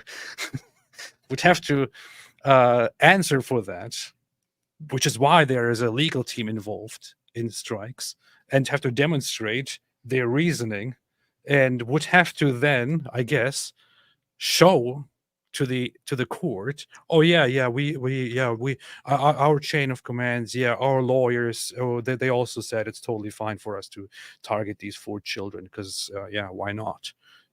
This is not the real world. These are stupid memes on social media. These are things that people say in order to make accusations about the other side. This is not how a country like Israel operates. It's not how a country like Israel can operate. Israel doesn't have the luxury to operate like this. It doesn't work that way. Yeah. If Israel And a lot of these guys have to know this on some level. If Israel operated the way all these guys are telling Israel to operate, they would have been destroyed a long time ago. Yes. And the funny thing during that debate was Destiny asked Finkelstein, he said, do you really believe that happened? Do you really believe that they approved this strike? And Benny Morris was like, yeah, please answer the question. Do you really believe that? And he avoided and answering the question and moved on, of course. I was like, Mr. Borelli, Mr. Botticelli, why would you ask something like that? Come on. Please, let's not talk about You're the a moron. technicalities. What kind you of moron? Yeah, what an idiot. What a giant baby. Oh, by the way, speaking of Mr. Borelli, I had this here open. We talked about this the other day, but there is something that this person, STRXWMXN, posted. It's straw man with no, X's. it's Strixm. It's Strixmixon. Strixmixon. He says, here's a 5-minute clip demonstrating what a lying fraud Norman Finkelstein, a self-described scholar on international law, is, with Rabbani in tow. Several times he claims to have read South Africa's comprehensive 84-page ICJ case, around 4 times. I also read it, by the way. So from the conclusion here, I can conclude that I know more about this case than Norman Finkelstein does. When Destiny brings up dolus specialis as a specific requirement for the Genocide Convention's definition of genocide, both of them seem confused. Finkelstein tries to correct Destiny, that's mens rea, and then continues to sound like a deranged lunatic instead of refuting the point or acceding to it. Here is the thing. In South Africa's claim, dolus specialis appears 4 times. Mens rea appears 0 times. This is true. This is true. Notice what that means, though. If Norman Finkelstein is saying, yeah, I read that, and he has no idea what's actually in it, that raises the question, if he was lying about reading that, what else was he lying about reading? Those 10,000 books, perhaps? Perhaps yes. Destiny and his 2 books has actually read more about this issue than Norman Finkelstein, who lies about what he's read. Yeah, and quick explanation there. So mens rea is the mental state that a perpetrator in a genocide is described as having. And in that mental state, there is a specific intent, which is called dolus specialis, that needs to be proven to exist in order to call it a genocide. So that is the whole discussion. Now look at this. You will clearly see here, and this guy also posted these screenshots of showing that this is indeed mentioned in the document, in South Africa's document, dolus specialis, and so on. It's right here. And it's also on the official website of the United Nations. Now look at this. You will clearly see here that these guys don't know it. The ruling and an independent judgment. Now, South Africa was not filing a frivolous case. That was 84 pages. It was single. Even 84 pages single spaced. It was an hour and a half to read. It was not a massive case. It was single spaced and it had literally hundreds of footnotes. Wait, I didn't catch it the first time. You know what Destiny said? It's massive case. It was single spaced. It takes an hour and a half to read. It was not a massive case. It was. Destiny is so belittling what this guy describes as a massive case. Single spaced. It takes an hour and a half to read. It was not a massive case. It was single spaced. And it had literally hundreds of... If they think that's a massive case, wait till they see Andrew Tate. It's possible. Of course. It could be. Wasn't. Yeah, I read the report. To tell you the truth, I followed very closely everything that's been happening to October 7th. I was mesmerized. I couldn't believe the comprehensiveness of that particular report. Number 2. No, that is that. No, an Olympic team. So he's talking about how comprehensive it is. I said plausibility is the same concept as qualifying. The court is not asked at this present phase of the proceedings to determine whether South Africa's allegations of genocide are well-founded. They're not well-founded. They're not even well-founded. The court isn't. You said that plausible was a high standard. It's absolutely not. It is a misrepresentation of the strength of the case against Israel, just like the majority of the quotes they have in this case are. And also, you said it was an extremely well-founded case. They spend like 1/4 of all of the quotations, some even pulled from the Goldstone report, that try to that actually deal with the intent part. You know what's so impressive here? You can sit down and analyze this for yourself. Destiny here is actually completely right, and Norman Finkelstein is not. Norman Finkelstein is saying that because the court ruled preliminarily that there is plausibility for the claims that South Africa made, this means that Israel is likely committing a genocide. And Destiny is pointing out, no, that's nonsense. It's not true. Plausibility means that it may or may not be true that it exists, and it must be analyzed and taken into consideration. So the only thing that it qualifies for is for a further analysis, that the allegations amount to something that may or may not be true. It doesn't make any claim at all about the strength of the claims, about whether Israel is likely to be committing a genocide or not. But Finkelstein is acting like it does. Destiny here is correct, which is why you can see Benny Morris nodding here and agreeing with Destiny, the actual scholar. And Norman Finkelstein over there, the baby in the body of an old grandpa, is wrong. It's acting. I don't know. But I mean, think about how messed up this is. Destiny is correct in what he's saying. Yeah. Finkelstein's wrong in what he's saying. Destiny has actually read it. Finkelstein hasn't. Finkelstein claims to have read it and followed it carefully, even though he's been exposed. He hasn't. But just because he speaks in a condescending fashion, and you're a moron, you're a moron, the pro-Palestinians who would be watching this would be, oh, he got Norman Finkelstein destroyed him, destroyed Destiny. And this is how it always goes. Just thump your chest, and make it sound like you say what you're talking about. They'll believe anything you say. And look, you will now see how he acts like a baby when he's exposed that he doesn't know the subject. Which is, by the way, I think you guys, I don't know if you use the phrase, the dolus specialis, that the intentional part of genocide. Sorry, I don't know that term. Did you hear that? No, this guy said, I don't know that term. I think it's called dolus specialis. It is the most important part of genocide, which is proving it is a highly special intent to commit genocide. It's possible that Israel could. That's mens rea. Did you hear that?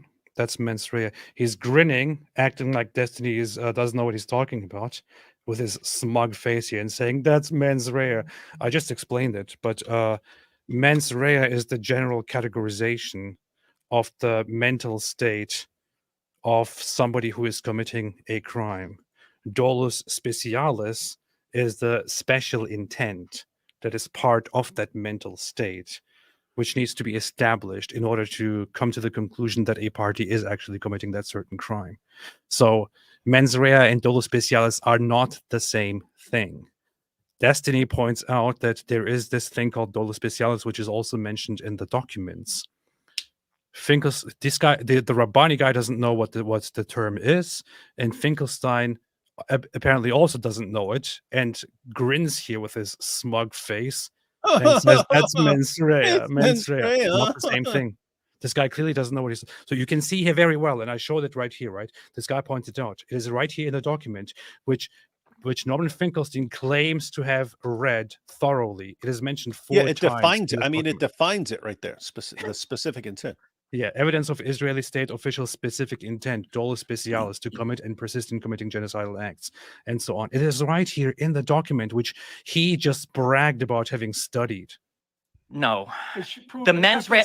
Yes, I understand the state of mind, but for genocide, it's called dolus specialis. It's a highly special intent. You're making that up, Destiny. Why are you such a liar? Look at this reaction. It's possible that Israel could. That's mens rea. No, the mens rea. Yes, I understand the state of mind, but for genocide, it's called dolus specialis. It's a highly special intent. Did you read the case? Yeah. It is a highly special intent. I'm going to ask you again. Genocide. Yes. Please stop displaying your imbecility. Okay, I'm sorry. What a dirtbag! That makes it. Did you clear. See that? He gets cornered. Did you see that? He gets cornered. Destiny even brings up, wait a minute, did you even read this? You just said you read it. You seem to have no actual idea what's in there. What you're saying about the case is completely wrong. Did you even read it? Why are you displaying your imbecility?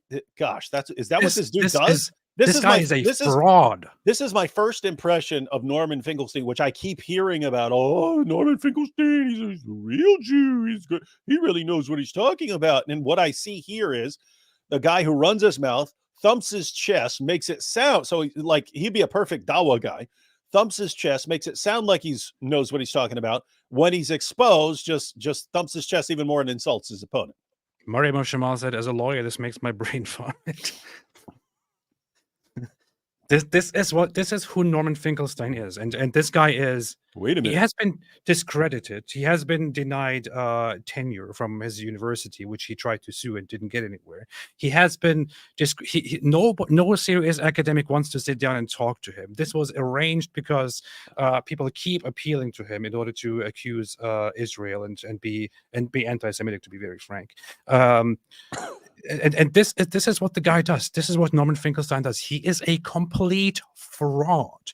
This is a high resolution presentation of him being a complete fraud, of him being exposed for not knowing what he is talking about. And here is Destiny.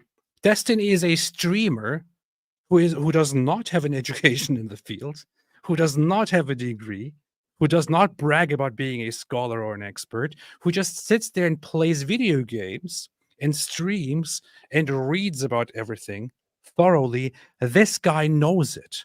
This streamer here that Norman Finkelstein tries to insult and belittle and make fun of, he knows what he's talking about, and Norman Finkelstein, the supposed expert and scholar, doesn't. And then he acts like a baby and says, Mr. Varelli, you are a moron. This is what we're dealing with. And people are actually Destiny with his 2 books seems to know more than Finkelstein with all his books. Yes. And this entire debate, you can hear Norman Finkelstein say again and again, I am more literate than you, Mr. Borelli. You don't know what you're talking about. You are so ignorant. You're a moron. Highly special intent. Did you read the case? Yeah. It is Mr. a highly Borelli, special intent. I'm going to ask you again. Genocide. Yes. Please stop displaying your imbecility. Okay, I'm sorry if you think the declaration of the judge is imbecile. Don't put on public display that you're a moron. At least have the self-possession to shut up. Did I read the case? Putting my display on camera. If you're comfortable putting yours in books. Borelli, okay? I read the case around 4 times. I read all of the majority opinion, the declarations. I read Aaron Barak's. He read it 4 times, and apparently he has no idea that in this document, which he read 4 times, a word appears 4 times. That is dolus specialis. That is the specific intent to commit a certain crime. And he thinks, oh, that word doesn't exist. You're making it up right now. I think you're making that up, Mr. Morelli. I don't know what you're talking about. You are making this up. Well, I just have to clarify what was going on. I was reading the case, but some Mexicans above me kept banging on the floor, and so I got distracted. And every time I was about to read that part, I kind of missed it because I was calling the cops on all the Mexicans. Have you ever tried reading books while these illegal immigrants make noises next door instead of moving over to the zoo so I can give them bananas in there? That's what he was saying. And they're about up there. They're shaking the maracas. They're shaking the maracas, and I couldn't understand the court case. Yeah. Apes. They're all apes. Anyway, so this is Norman Finkelstein, the fraud.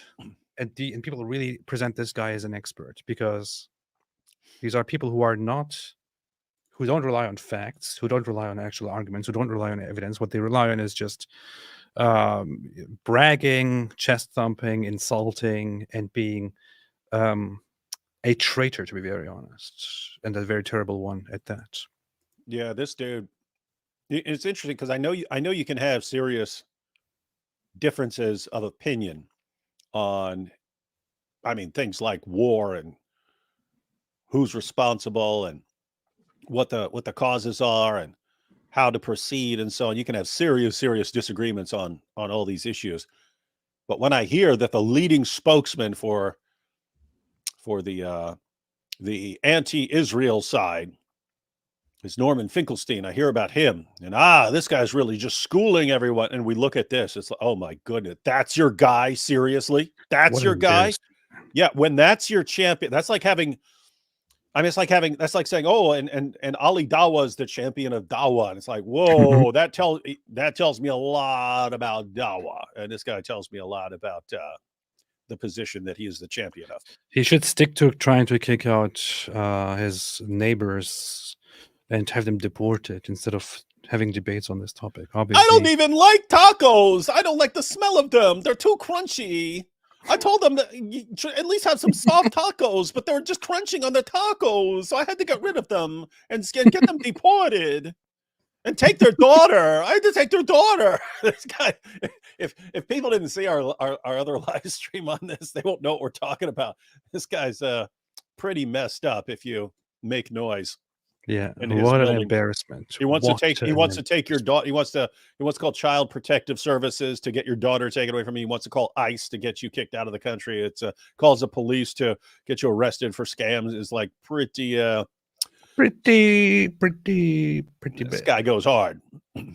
Pretty bad. I don't think Israel have thought through to a logical end game, which is you're not going to get rid of the thinking that inspired Hamas, because a lot of people will have suffered such appalling grief with their close family in the way you described that they're going to want to get revenge.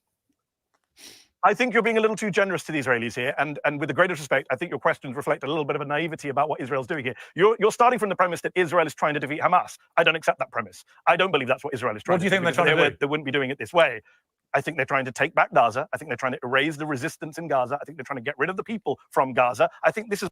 Yeah, Israel really had this fantastic idea 20 years ago to say, you know what, guys? Let us spend all of our resources to remove ourselves from Gaza and forcibly remove some of the settlers there who don't even want to leave, and have everyone resettled out of there, and spend so many funds to relocate those people, and also leave a bunch of things behind in Gaza, which we basically are giving Gaza for free, and leave that place and comply with international requirements, and then give them a chance to have autonomy while also delivering a bunch of free stuff from now on, and focusing so many of our international resources on this place, just so we can have this go on for 20 years, whereafter we will possibly be attacked at some point and have thousands of our own people killed, and then we will go in there and take all of it back. Yes, that's what we're doing. This is the most reasonable way to go. This is very practical. This makes a lot of sense. This is what we're going to do. Yeah, completely reasonable. Yes, man. Fantastic. Yeah, and I mean, he specifically said they're not trying to defeat Hamas because look at what they're doing. What are they doing? Well, yeah, they keep going after Hamas and they're hunting them down wherever they're hiding. So that means they're not trying to destroy Hamas. No. Now there is the relevant issue of Israel. Let's suppose it takes another 5-6 months or something like that, but they completely crush Hamas. They have captured or killed every Hamas jihadi. Let's suppose they have destroyed Hamas. The issue both these guys are bringing up is, but that still leaves open the future. There's going to be a lot of disgruntled people really upset. Yeah, that's happened in every prior conflict with Israel. It looks like now we talked about this before, but in psychology, this is called traumatic one-trial learning. You want the population to recoil at any future thought of launching terrorist attacks, right? So you can have a bunch of upset people. Oh, look what they did, and so on. But you can actually implant. You can program their future thinking to go, whatever we do, we are not launching a terrorist attack against these guys because we've seen what they will do. We are not doing that. And so I'm not convinced they are going to have a problem with worldwide opinion because of all the college protesters and stuff like that. after they finish with Hamas, I don't think they're going to face a serious terror threat from Gaza anymore. Look, Israel knows how to foster a proper environment where a population that actually lives under their own proper rule, under their own proper government, is doesn't turn into a completely messed up terrorist cell. The people that are now part of Israel in Jerusalem, in the east of Jerusalem, are not a huge problem who are terrorists and all that. The majority population over there is Arab, and most of the population is not a problem. I spoke to the deputy mayor of Jerusalem, which I published.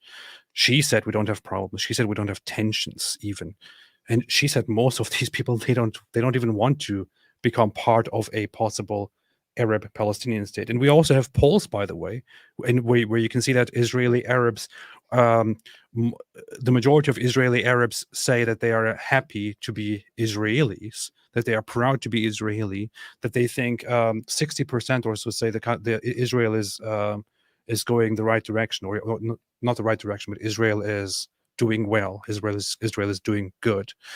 So the majority of Israeli Arabs agree with how Israel is doing things and are proud to be part of the country. Obviously, the Palestinian side can't get things done on their own very well. It looks like maybe they just need to be controlled once again by the Israeli government that does things right, at least. And it doesn't look like there's going to be a massive massacre or genocide or whatever it is that this guy predicts will happen. It's almost like he's wishing for it. They've mowed the lawn, as they put it in previous wars. This time they're going in to erase the population. There's a plausible genocide. Yeah, of course. So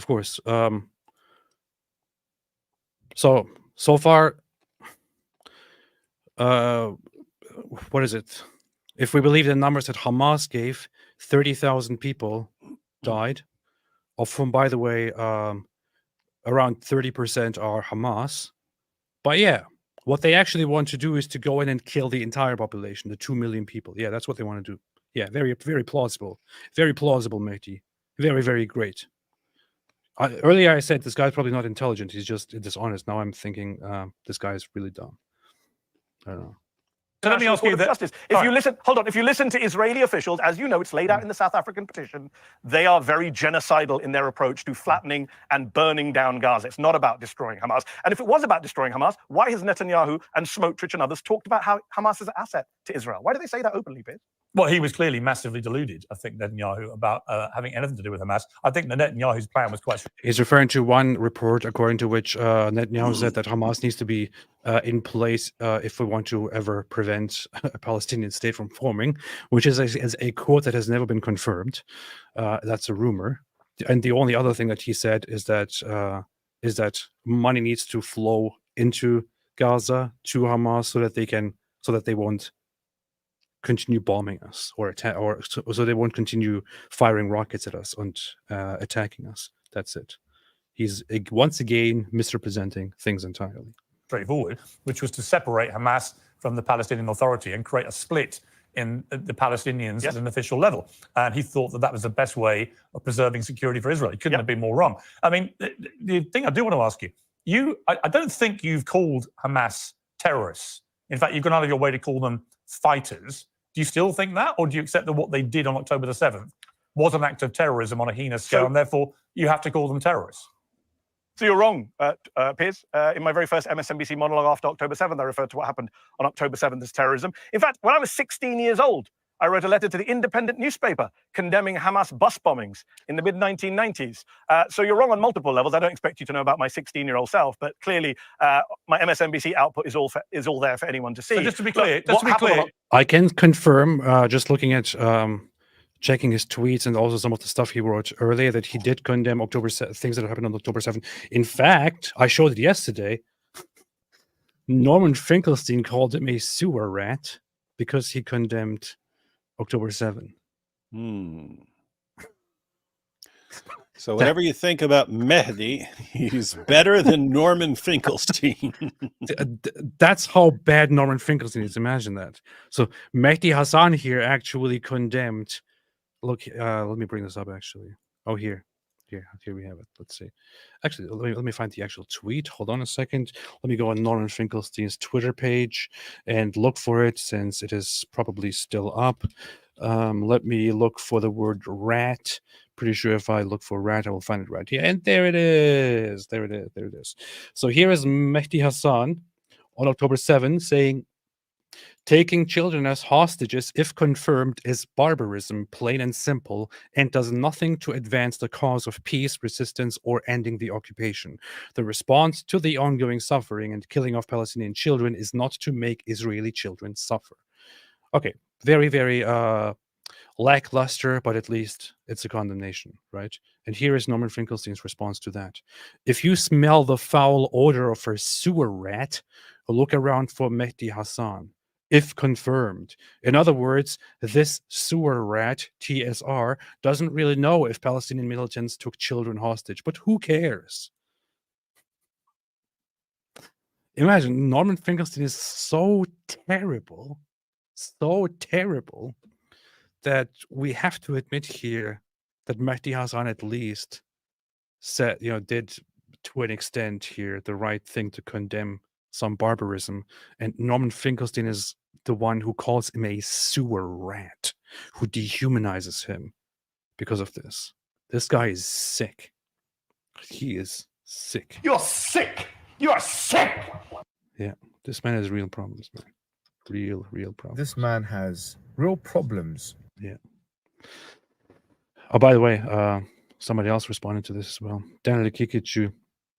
Your transformation to complete Zionist shill is now complete. That's what Daniel Kikichu said on October 7 in response to Mehdi Hasan. Just because Mehdi Hasan condemned the taking of children as hostages. These people, man. Just to be clear, it was an act of terrorism, and Hamas had this changing position. Had this changing meaning of Zionists over the years. But yeah, now it apparently means anyone who is opposed to taking children hostage. Yes. So we got that. I think the Hamas fighters who went into Israel and killed civilians. Hold up. What was the question? Just to be clear, it was an act of terrorism, and Hamas are terrorists. That's your position. I think the Hamas fighters who went into Israel and killed civilians and kidnapped babies, certainly I would call them terrorists. He didn't answer the question. Is he going to answer the question, actually? Just as I call Israeli soldiers who kidnap children and kill children terrorists. Okay, first he didn't answer the actual question, and then he also immediately jumped to Israel. Listen to the question one more time. What is Piers Morgan asking? Who are terrorists? I think the Hamas output is all there for anyone to see. So just to be clear, it was an act of terrorism, and Hamas are terrorists. Hamas are terrorists. That's the question. So it was an act of terrorism, and Hamas are terrorists. That's the question. And now listen to the answer. That's your position. I think the Hamas fighters who went into Israel and killed civilians and kidnapped babies, certainly I would call them terrorists. Right. Just as I call Israelis. You see that? So Hamas members are terrorists. That's your position. I think the Hamas fighters who went into Israel and killed civilians.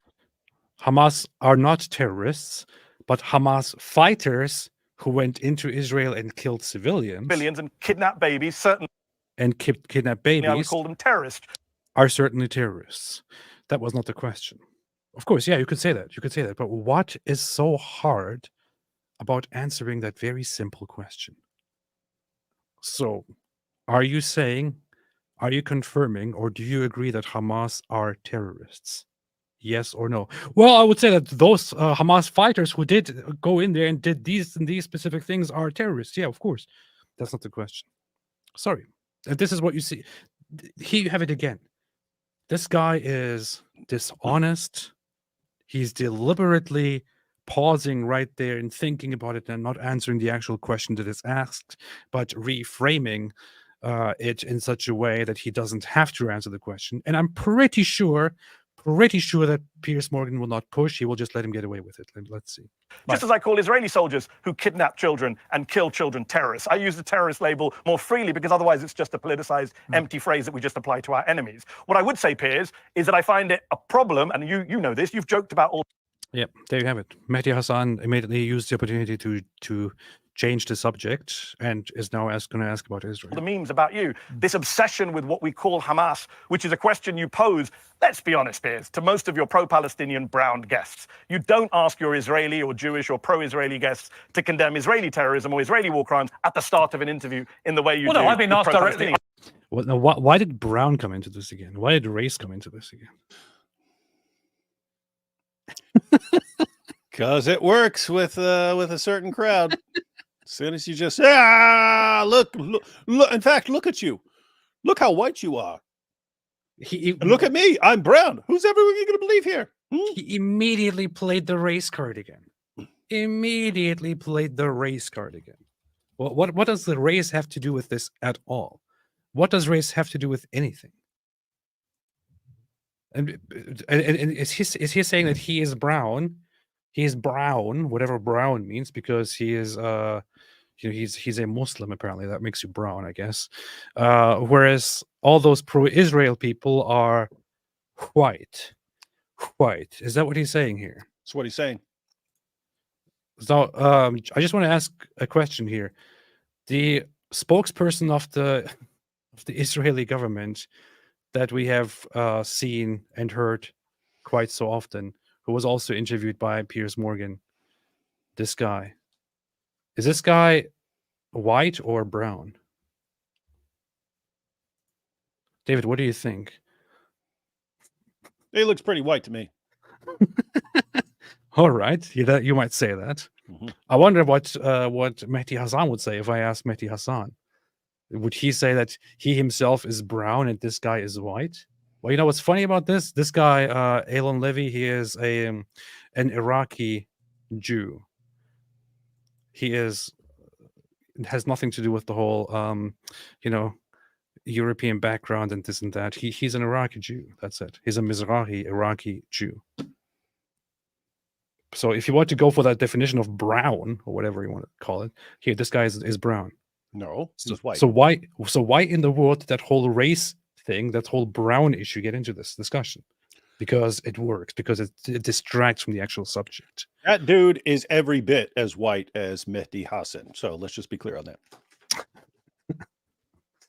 To be fair, Piers Morgan is whiter than both of them, but he's pretty white. Yeah. Said no.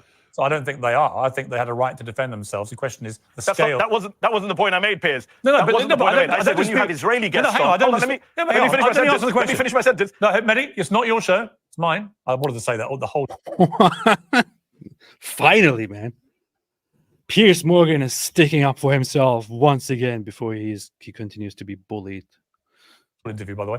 So we got that out of the way. That's a joke. I'm joking. But the point I would make is, I think that I asked all the pro-Palestinian guests who've come on that question quite quickly, because I think it reveals a state of mind. If, like you, and I'm sorry, I didn't realize you had in that first piece on MSNBC done that. So I take back the suggestion you hadn't. And I'm glad that you have called them that.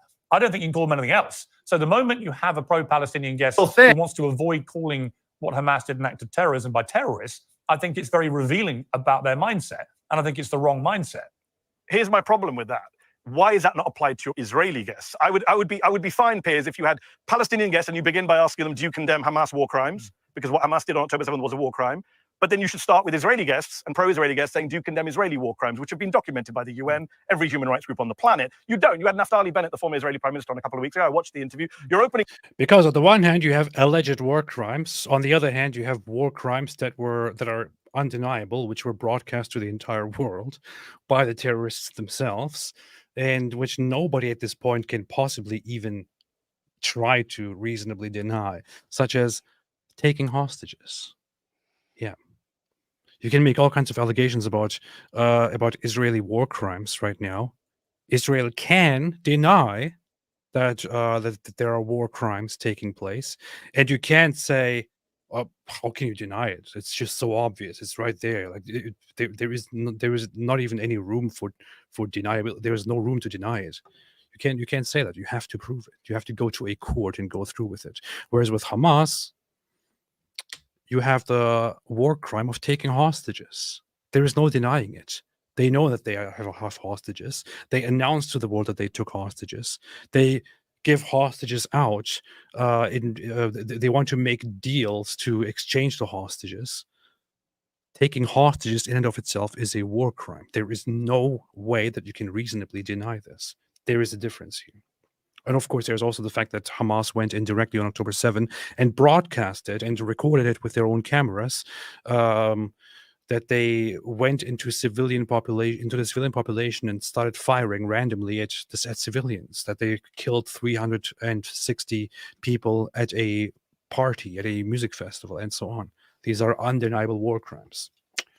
Hey, but yeah, little side note, Black Angel shared a clip of Mehdi before the 2013 clip, back when he was a bit more radical. And so this guy starts off as pretty darn radical and then becomes nice by 2013. And then I remember some harsh clip from him. What was that? Yeah, there's one. It's got the subtitles on there.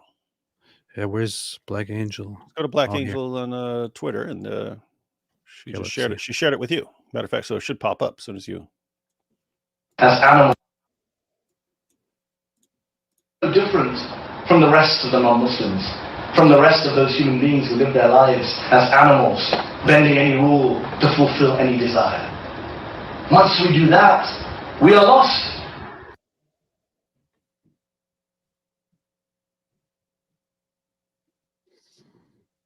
In Islam, to believe is to know. To disbelieve is not to know. That is what it fundamentally comes down to. It is to remain ignorant, to cover up knowledge. Different from the rest of the non-Muslims, from the rest of those human beings who live their lives as animals. As animals. Well, yeah, we are all animals. That's pretty nice. Pretty nice. Pretty nice guy here. Pretty nice guy. Should have said that to Pierce. What would I expect from you, Pierce, when you live your life as cattle? As an animal. You're sick. You are sick. Anyway. The question was, how comfortable are you with the way Israel's prosecuting the war? Right? Bit of a softball to start with. You didn't ask him to condemn Israeli terrorism, Israeli war crimes, Israeli genocide. I wish somebody asked me that one day. I would say, I'm loving it. Yeah. In Gaza. So a lot of people look at that. What's wrong with you, man? It's a bit of a racist double standard. Well, look, I don't think it's a racist double standard, and I think that nobody has. Watch Aladdin make a clip of this and see, this is what I'm talking about. Yeah. How can he say this? He said he's loving it. Meaning what? Meaning loving the way Israel's relentlessly going after Hamas. But imagine a Hamas jihadi stumbling upon this video and how this would hurt his feelings. So let me go ahead and completely misrepresent everything that was saying and say he was celebrating the deaths of children. This is the dark side of the anti-Islam movement. And what if, when he says, I'm loving it, it inadvertently reminds those who are fasting at the moment of McDonald's? And can you imagine their suffering? This will immediately push them away from their questioning mindset. And this is damaging the entire ex-Muslim community. Given pro-Palestinian voices a bigger platform more consistently since October the 7th than me. And if you go back and look at those interviews, I think that clips get taken out of context and people assume they know what I've said. And often it's completely misleading. I've tried to be fair-minded about it. People do ask me, do you think Israel are terrorists? And I said, no, I don't think they are. But I have repeated, because I think they were responding to an act of terrorism so heinous, it demanded a massive military response. The question for me that's caused me a moral quandary is what is an acceptably proportionate level of response? And I don't know the answer. But I don't think you can call people responding to an act of terror on that scale terrorists for responding. What you can do is hold them to account. The problem is if you go to Gaza, Piers, and you talk to Palestinians, they will say that Hamas were responding. If we play the who started it game, we go back many decades. When did Israel kill? What we need to have is when did Israel kill 1,200 Palestinians? Yes, maybe we should go back to who started it, and then we should talk about who started it in the 1800s, early 1900s, 1920, 1929, 1936, 1939, 1940. 1948, and so on. Maybe we will then get to a conclusion and see that it was indeed the Israeli, not the Israeli, the Islamist side, the Arab side, that has been the aggressor consistently, and then see what we can do after that point. With that said, I recently saw something funny, which is this. Muslims are also a victim of a white colonial project, a liberal project. So Muslim is a racial thing, huh, Daniel? No, it's white it colonialism. overlaps. What are you There can getting be at, overlap. Daniel? I'm white too. I'm white too. So what? How does that even? I don't make sense? consider you white. No, Owen Benjamin is a former actor and comedian, and nowadays he's a conspiracy theorist. Oh, that's Owen Benjamin? Yeah, and he's a neo-Nazi. I've heard about him. I don't. Yeah, he's a neo-Nazi. He hates Interesting. Jews, and he thinks Hitler did nothing wrong and stuff like that. And of course, because of that, Islamists really started befriending him recently. And he's a white nationalist, and so he hates Jews and has recently started being buddy with Islamists, with Muslims, because they just like to give, I don't know, different kinds of service to anyone who hates Jews at the moment. Why not? Yeah, it is interesting. Everyone who's uniting here. You got you got socialists, you got neo-Nazis, you got Muslims, and you got the dumbest generation of college students that has ever existed. Yeah, it's funny how he's trying to make himself white here, and this guy's like, I don't consider you white. What? How does that even? I don't make sense? consider you white. Why not? Because Why you're not? kind of brown. He looks white to me. No, I'm white. I'm You got a little twinkle in Aryan. your eye. Did you hear that? He said Aryan. I'm white. I'm You got a little twinkle in Aryan. your Come on. We need to be united. I'm white like you. Let's be all on the same side against the Jews. Man, oh man, oh man. A couple of winners here. Never had slaves or did empires or anything. Never. If you want to look at the world through a racial lens, then you have to be, you have to take your own medicine, basically. Yeah. So that's why that's what I saw, and I thought it was quite interesting, quite funny. Where Daniel is trying to befriend the Nazis so hard, it's not really working out very well. When he says Aryan, by the way, he's referring to, because he's Persian, he's Iranian, and Iranians are known as Aryans originally. But Iranians really went through some big changes in their genetic makeup since they mixed, and they are no longer pure, which is all just a bunch of nonsense. David Wood, favorite Old Testament prophet: Daniel, Jeremiah? Micaiah. Nice. AP, favorite German philosopher: Nietzsche, Hegel, Kant? This is a difficult question. Oh my goodness. German philosophers freaking suck, man. They're the worst. Gottlob Frege is my favorite because he was a logician and didn't get into this stupid Kantian nonsense that ruined everything. I have respect for you when it comes to philosophy because you have a philosophy PhD. So I don't want to... And 2 master's degrees. But I must say that I feel quite romantic about... they suck. About Nietzsche. And... Nietzsche made some very important... It's like he gets some important things that everyone else is missing. He gets those right, and everything else is complete idiotic nonsense. And he makes him. I agree. Overrated. I agree. Yeah. I agree. Okay, he said some really stupid. He said some really stupid things, but he has very unique perspectives on. And Kant, don't even get me started. You go morality. With the pre-critical Kant. Awesome stuff. After the critical turn, complete freaking lunatic, and derails German philosophy permanently. Has still never recovered from that dude. I never really cared much about Kant. I can't really say much sucks.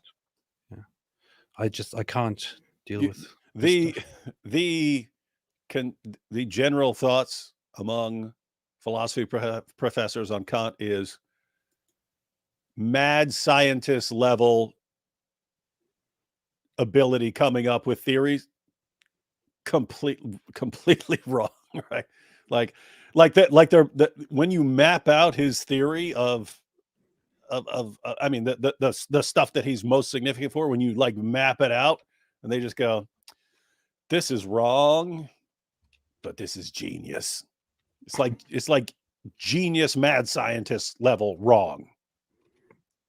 That is funny. And then he inserts that into German philosophy permanently. He is kind of considered revolutionary, and has this whole respect for that. The thing is, consistently, both when I was in high school and then when I was taking my college classes, and then reading later on philosophy, whenever it came to Kant, I'm like, I've always zoned out and thought, I really don't care, you know. I really don't care. Yeah, he's one of he's one of basically two philosophers. Wittgenstein is the other, but he's one of two philosophers where it's thought if they didn't come up with their like no one else would have come up with it. Mm-hmm. Like there are lots of other stuff. There's lots of other philosophers out there where if they hadn't come up with it, someone would have come up with it. Someone would have come up with the same theory eventually. These guys were so far outside of the box that I just can't focus on that stuff. It's like it's too exhausting and too boring and too irrelevant. I can't deal with that. I would rather, if you're Emmanuel, classic. You had to do it, right? Ari Wasserman said, Apostate Aladdin, I'll give you 3 wishes, AP. I wish for a free upgrade to Apostate Allah, a slave girl who looks like Mehdi Hasan, and more Ari Wasserman super chants. Aladdin, that last one is what lost you the wishes. Oh, yeah. He was specifically twice, I think. He was pointing at Ari's super chats and saying, look at this super chat. Look at this super chat that he's reading. Look at the super chat. Can you imagine talking like this to the victims of a war? I love you, Ari Wasaman, and I love your super chats. Must say that. Messianic Apostle said, David, remember Yahya Snow and Sami Zatari? Yes. Yep. And that John Joyce said, BS. I was in middle school in Queens, New York on 9/11. I had Jewish classmates who lost relatives in the attack. Yeah. Hey, that those old school Muslim apologists from the early 2000s ties right into what we're saying about how each new generation of Dawa guys comes out. They'll have success for a while, and then people catch on to their tactics, their new tactics, and then they plummet, and new guys will come in. It's this wave of like deceptive methodologies coming in. That's nice. That's nice. I can't imagine that stuff will be around in the future. Abu Bakr al-Paftar said, I wonder what hilarious ass-looking goat up has tonight. I do too. Pat the Goat said, does Mehdi's husband know he's talking unsupervised? Probably not. John Choi said, Mr. Red Vanelli, Mr. Red Vanelli, I've read 10,000 books and you've only read 2 Wikipedia articles. Quit being a fantastic moron and shave that mustache of yours. Abu Bakr said, I remember when David Wood, Robert Spencer were debating Dawa apologists, and the Dawa guys accused David Wood and Robert Spencer of anti-Semitism projection. Huh. That was funny. I can't imagine David Wood being anti-Semitic. Joshua Wooden says, sorry, off topic, good stuff as usual, but David, safety, Wood, can I get Robert Spencer books that are signed? All physical books must be signed by author. I mean, can you get them? Yeah, I'm sure if you contacted Robert and said you'd like some special edition autograph copies and your best bet would just to bring some books to some event where Robert is speaking and ask him to sign them. That would be the easiest. Well, I would guess that Robert speaks a lot. I would guess that David can't make any promises at this point.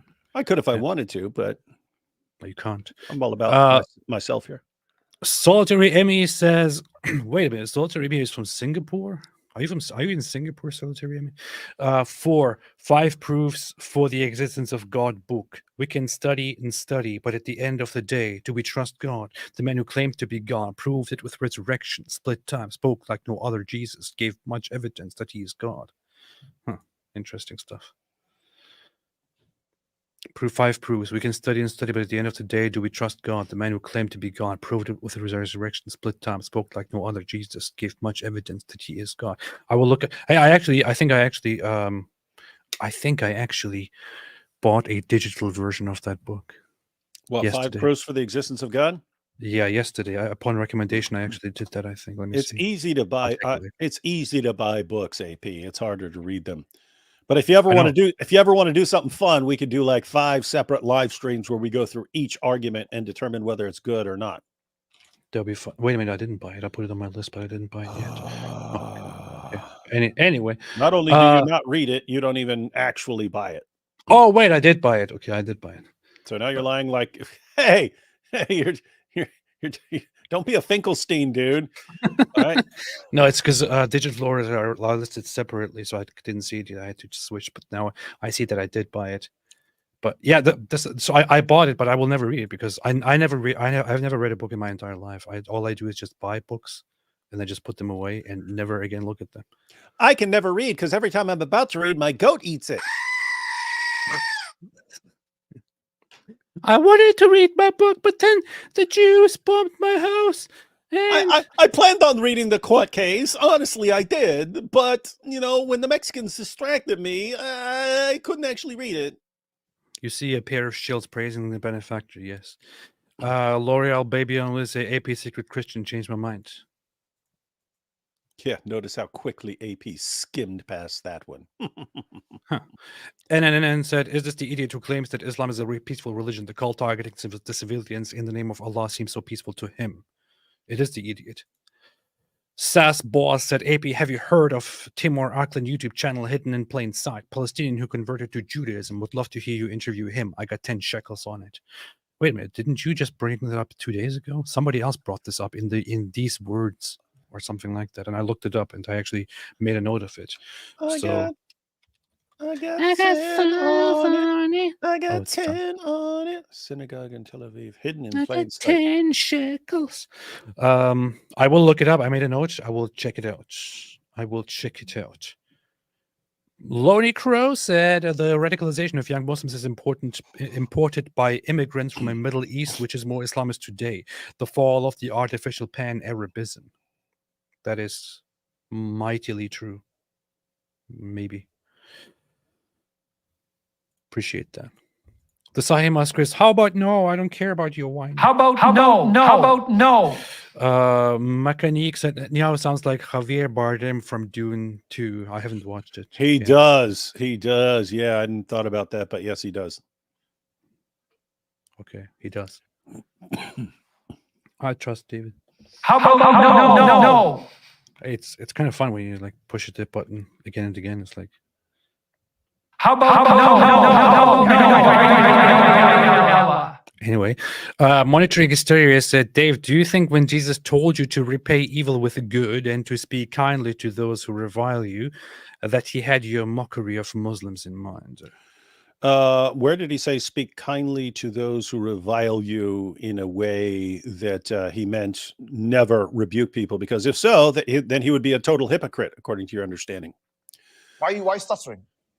Jesus viciously rebuked people. You know what he focused on? And matter of fact, this isn't just Jesus. This is the entire Bible. You go Old Testament prophets, New Testament, Paul, the apostles, the people who are most brutally mocked and ridiculed. There are a couple, but at the top of the list, hypocritical religious leaders. The number 2 biggest target, oppressors, people who are oppressing others. Those were the targets of mockery, ridicule, brutal rebuke.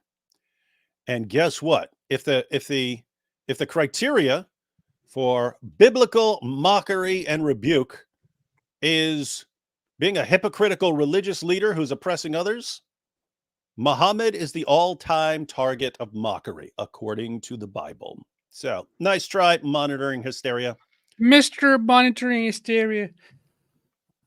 Black Milky says, how come only Muslim flags have weapons on them? Hezbollah has a tank. Saudis and Hamas have swords. Is it because they're peaceful? How don't people see this? It is I must say it's not only Muslim flags, but it's dominantly Muslim flags. I recently saw an image of countries with weapons on flags. I can think of one country that has an AK or something on their flag. That is not a Muslim country, but rather a communist country like Angola. Yeah, but yeah, it's often it's known to be on Saudi Arabia and Hamas and some of these other things because of their whole pride with violence. But yeah. Rabbi Nabil Hijab. Hey, Rabbi Nabil Hijab. Hey, what's up, Nabil Hijab? How you doing, Nabil Hijab? In the name of the Arabs, Husseini expressed a desire to join in the Nazis' anti-Jewish boycott. Righteous Victims, page 125. Twinkelstein said there is no anti-Semitism in that book, yet the main antagonist is the Husseinis. That's true. This did come up during the debate. There is a section actually in this debate where they are talking about the Grand Mufti of Jerusalem, Husseini. Husseini, and this is something that needs to be talked about further. The guy had some really, really sick, twisted, messed up ideas, and he was a friend of the Nazis, and he was the leader of the Palestinian Arab movement at the time. That's who we are. And today you can see them being allies again. Ari Wasserman said, Bibi, Israel leads the world in desalination technology. They do. They're light years ahead of everyone else. Call me Muslim crybaby.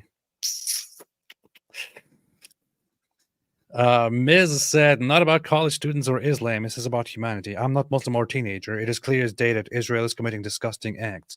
80% of buildings got destroyed. Thousands starving. Thousands starving because we watch video clips by them and they're like, oh, we don't like your stupid food. You need to bring us better food. Hand us better food, you infidels. Now, here's the thing. I recommend everyone to follow Imshin on Twitter, now known as X. This account, this is what I'm talking about here, right here. This is the account at IMSHIN, Amateur Gaza Watcher. She documents and always posts things that Gazans post on social media and shows them to the world, including their food, their restaurants. Before the war, she would always post videos and footage from their their buildings and their lifestyle and pools and all the fun that they're having and so on. If you want to have an actual look at what Gazans themselves share instead of what people say about Gaza, I would suggest following this account because she follows this stuff very, very closely. Don't listen to people who are not familiar but who just like to speak about it. Just look at what they are sharing and then say this again. In terms of Israel committing disgusting acts, I don't see any proof, I don't see any evidence for Israel committing disgusting acts. I see a well-organized, targeted, precise, well-done operation in response to terrorism, and terrorism that is on such a horrible level that there can be no compromise. It must be destroyed. And a terrorist organization that embeds itself with the civilian population and wants to make sure to always have the ability to attack Israel, to capture hostages, to rape Israelis, and so on. A terrorist organization that asked for this themselves, that never was interested in peace. Israel is doing the right thing in dealing with this. If you think that Israel is committing heinous acts and war crimes and that this is a genocide or whatever it is, I'm sure we can see the results of that when the ICJ goes through with their court proceedings. And good luck with that. And the question, as usual, would pop up again. All right. The situation that Israel is in is there has been lots of terrorists crossed a border, went over, under, and through it, slaughtered tons of people, then ran and hid in tunnels, hid behind civilians. What should Israel do? Because every person who's saying things like this, the goal seems to be, we'll just ceasefire. Mm-hmm. And what message does that send? Ms., you can be sympathetic towards people and realize that if you at all want what's best for people in that area, sending the message to Hamas, hey, if you guys kill a bunch of our people and run and hide, we'll let you go after a couple months, then you can do it again. Oh, by the way, if that's the message you send to people, why are you acting like you care about the people there? Because that perpetuates the trajectory. Yes. And by the way, a very important thing to correct here. Your super chat says 80% of buildings destroyed. This is false. I just double checked once again. Pretty sure that was, I was pretty sure that was wrong. I just checked again, and that is not true. There is a report from one source which says that in the north, between 70 and 80% of buildings are damaged or destroyed. Mm-hmm. And then there is another that says nearly 70% of Gaza, the city, not the Gaza Strip, are damaged or destroyed. There is no report which says 80% of buildings in the Gaza Strip are destroyed. There's a huge difference between damaged and destroyed, too. So the Miz has demonstrated his reliability, and he's about as reliable as Norman Finkelstein. Yes. So spreading Hamas propaganda on this channel. But thank you for the super chat. I'm happy with addressing the criticism, but at least just get it right and stop repeating propaganda, terrible propaganda that you hear from dangerous terrorist organizations and their helpers on social media. This is a completely false claim. Correct it. Yeah, you might as well bring up, like, what about the 100-to-1 ratio that Hijab pointed out improved? Mm-hmm. D. Boudreau says, remember when they said cowards would never do a ground invasion but only attack from the sky? You know, like the Twin Tower cowards, right? Do you remember, David? Do you remember the first weeks after October 7? Even Mohammed Hijab and some other prominent people that were like, oh, they would never dare. They would never even go in there because they're cowards. They can only bomb. They can never go. And then they go in there. Oh, we can't believe they're going in there. How dare they? Wait, why did you go in there? We're going into Ramah too. No, don't do it. Why would you go in there? Why would you do this? White Lily said Netanyahu needs to save face. That's why he's going hard on Hamas. So that's what she said. He realized his mistake with appeasing them. Sure he did. Richard Walker, U.S. sends $10 billion to Iran today, funding both sides, heard on the Quad today. I did see that there was a report that Biden is unfreezing, unsanctioning funds for Iran. And I don't know enough about it to make a comment on it, but it seems like if there was a way to prevent that, it would probably be the right time to do that. But I have to know more about this issue than to talk about it. Deep learner, let's agree on the name Mormon Finkelstein. Fickelstein. Mormon Fickelstein. Fickelstein. Okay, yeah. Now I get it. Sasboaz, AP, have you heard of Tim Hartland YouTube channel? How about Mormon Tinkelstein would be best. Yes. Biden, Iran, buns. Let's see. I'm curious right now. The old waiver let Iraq import electricity. Biden changed the rules, allowing the money to leave escrow, be converted to euros, and end up in Iran. Biden allows Iran. Yeah, I have to read more about this, but Biden's sanctions waiver can award billions to Iran. So it was something that was planned a while ago and is being implemented now. I don't know enough to comment on it. I have to see. Nathaniel Robinson, MREs are made for people in war. Sounds like it would be perfect for Gaza at war. But no, you're supposed to drop entire restaurants there. You're supposed to drop fresh meals. We want McDonald's. We want McDonald's, not MREs. You're supposed to drop a prefabricated, expensive American restaurant drop there and also send cooks that cook the food right there and give $200 meals for every person for free. Supposed to fly in celebrity chefs. Yes. And have a chef competition for who cooks the most delicious food for the people Also, or Hamas. And also send strippers there to entertain the people. Gretzky said, for those who couldn't get anything done on October 7th, of course, yeah. Just help them all the way while you're at it. Just do whatever you can.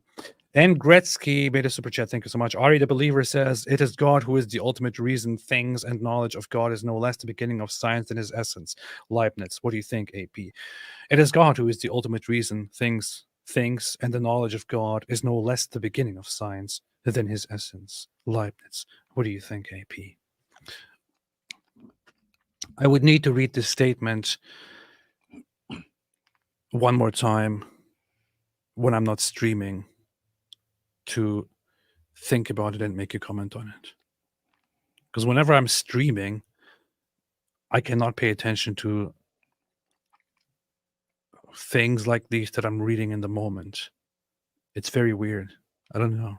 I feel like I have a significantly harder time understanding things when I'm live. But I will save this. In your defense, Leibniz is not easy to understand. I know. That's that. And in my defense, my first experience with Leibniz were little biscuits in Germany that are called Leibniz. Cool little tidbit about Leibniz. He was so focused on his work. I mean, in addition to being the co-inventor of calculus and involved in science and philosophy and everything, he kept up a steady, ongoing correspondence with over 1,000 people. But he was so dedicated to not wasting any time from his work that he had a toilet built into his desk chair, so he didn't have to get up and go to the bathroom. He could just go right where he's sitting and not be interrupted from his work. Wait, what was it with John Stuart Mill and his whole thing? Wasn't he wasn't he raised under circumstances which Oh yeah, that was the parents. Like, we're going to raise the ultimate genius scholar of all time, and gave him a mental breakdown. Wasn't this? It was they raised him in isolation, right? And just made him read things. Yeah, he was reading Plato's Republic in Greek when he was 5 and crap. That was insane. But yeah, he eventually, you can't do that. Child abuse by today's standards. You eventually get people a mental breakdown, which is what happened. It was literally child abuse. People did interesting things. So this is when somebody brings up Leibniz, this is what I think about because of my my childhood in Germany. What is that? Butter keks? What the heck is a butter kek? It's butter cakes. It's a biscuit. Yeah. A biscuit. These things are delicious, man. I grew up eating these. So if you can complain, it uses to them. That's true. So MREs are good enough for US troops, but not for Hamas. Lofty standards for someone who is being genocided. Yeah, I know that. Of course, US troops can eat something crappy like MREs, but you shouldn't give something like that to people with high expectations and high standards, like the people of Gaza. No, you should drop in whole cows so that they can cook them up. Yeah. Indeed. Govan says, make a friend of it. The show in the US that's about to pop off the distress of nations with perplexity. Yes, I agree. Oh my God, terrible times ahead in the US. Dude, it's an election year. Oh my goodness. We might have to figure out, because I'm not terribly interested in talking about the politics stuff, but it's going to be such an important topic. We might have to think of some, let's say, politics adjacent topics, stuff that is actually relevant that we're interested in, that goes on. So, yeah. You know what? Why not just be okay with and ride with the fact that when everyone is talking about politics, we are the ones who just don't talk about it. Yeah, we refuse to talk about it and call everyone idiots who are talking about it. I don't want to talk about the elections. I don't want to talk about politics. I don't want to do that. You hear enough of it everywhere. I don't want to be another chamber where that is all we're talking about. Based Autistic says, "Hey, love you guys stuff. Any advice for people who want to start making content? Be like Donald Trump. Be like Donald Trump." Sorry. You were saying we shouldn't go into politics. So who do you think is going to be just kidding. IP recommended doing videos rather than writing books. God bless you both. Yeah, writing books is for losers. That's what Andrew Tate said. Yeah, it's an outdated method of sharing information. Yeah, and only losers read books. It's a waste of time. That's what Andrew Tate, the great leader, said. So making videos is probably the better idea here. And you have to figure out a way to appeal to as many people as possible in a short time. And the best way to do it is to just make your content as dumb as possible so that everyone can easily consume it and come back to watch it and not make it intelligent. Like that's what I'm doing, for example. Like I try to make my content as stupid as possible. He does a good job too. Just kidding. I'm sorry, David. Do you have any serious recommendations? Oh yeah. As far as serious stuff, we're kind of joking about the distinction of whether you should be writing or something. A lot of that's going to come down to your personality and so on. Ignore everything I just said. Yeah. Okay. Yeah. A lot of, because guess what? Some people are great at writing books or articles, and then they get on YouTube and they just don't have the right personality for it. So one, you gotta think, do you have the right personality for YouTube? One is kind of get started. You can watch a bunch of tutorials. There are entire YouTube channels that are meant on giving advice on taking you through the entire process of starting a channel and how to make videos and so on. So I do those. Figure out what you're interested in. You don't want to be covering every random thing that pops into your mind, or you get no target audience. In other words, the algorithm can't even figure out what your channel's about. So if you post a video and it's about loving ramen noodles, and then you post another video and it's about the Israel war, and then you post another video and it's about something completely different, the algorithm can't figure out what your channel's about in terms of even recommending your content. So figure out what you're interested in, what you want to talk about. Learn all the stuff that other people have figured out. And again, you can find channels that deal with this, because there's no need in completely reinventing things. Other people, I had to learn things on my own at the beginning, but you don't have to learn what other people have already learned. And then I would say figure out which channels you like and start copying what you like about those channels, and then just start making videos. Okay, understanding you're not going to get it's not going to work out well. You have to keep at it and keep at it and keep at it, and eventually you reach a kind of threshold and break through. When I said, do you have any serious advice, I didn't ask for. I gave extremely serious advice. I didn't know. Oh, either you have to joke for 10 minutes or just not give any actual relevant advice. I can't believe you actually did a whole thing there, whole lecture there. Hey, look at this terrible white colonizer. That is the whitest person I've ever seen in my life, except for Mehdi Hasan. This terrible white colonizer, occupier. Go back to Europe. Look at this. The only person whiter than this guy was Prophet Muhammad. Blue Moon says the Palestinians are the most privileged groups on the earth. Alone. Change my mind. Well, I would say that some people are more privileged or entitled, if you may want to call it, so, such as Republicans. Just kidding. B.Apologetics says, why is daylight savings a thing? Pretty sure roosters don't care about what time the government says it is. They will wake you up when the sun rises. It's because that's the way nature determined it. That's how daylight savings became a thing. Nature determined that it should be a thing, and then it became a thing. Yeah, I say daylight savings time should be abolished. It's stupid. Yeah. Or just abolish days. CJ says it's Ramadan. They don't need food. They don't What are need you no talking food. about? They need more food than ever. That's the real reason this guy's complaining about the MRE. He's used to like piles and piles of delicious, fatty food, and they're giving him a healthy MRE. When you point this out, Muslims genuinely do not understand what your problem is because they don't understand what fasting actually is in the pre-Islamic. I see that 1,000 times a day. Yeah. Every time I say, "Hey guys, what are you doing? Gorging yourself with food, blah blah blah blah blah. What are you doing? Why are you calling it fasting?" But Jesus fasted over and over again, every single day, every single time I point it. Why are you condemning fasting?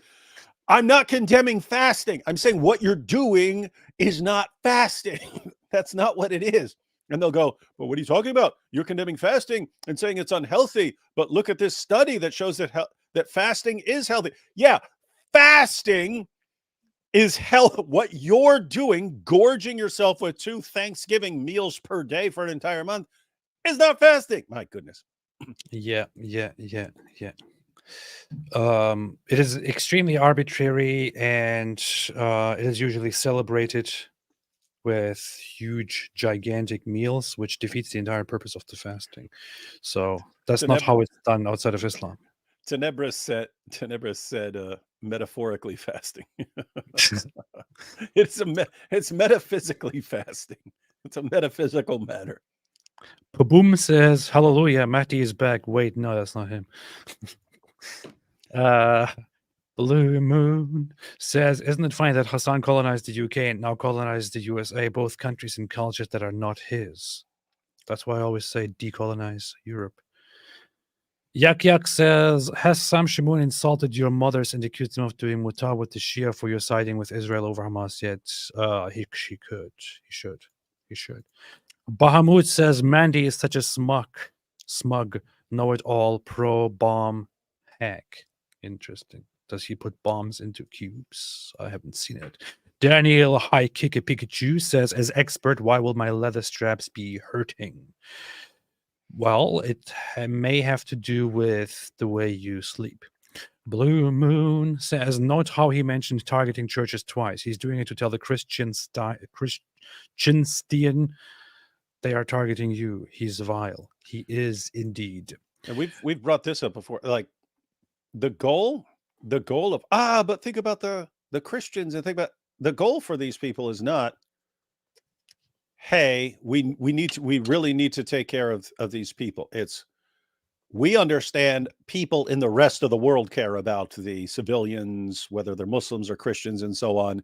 And we're going to use that to manipulate them into letting Hamas off the hook. Liar! You're a liar! McCallum LOL made a super chat. Thank you so much. Appreciate it. Jesse here from Aisha Bar said, "Give them live turkeys and Spinal Tap tapes as the musical video of the week." That sounds good. I would enjoy that. Script Colby says, for the children.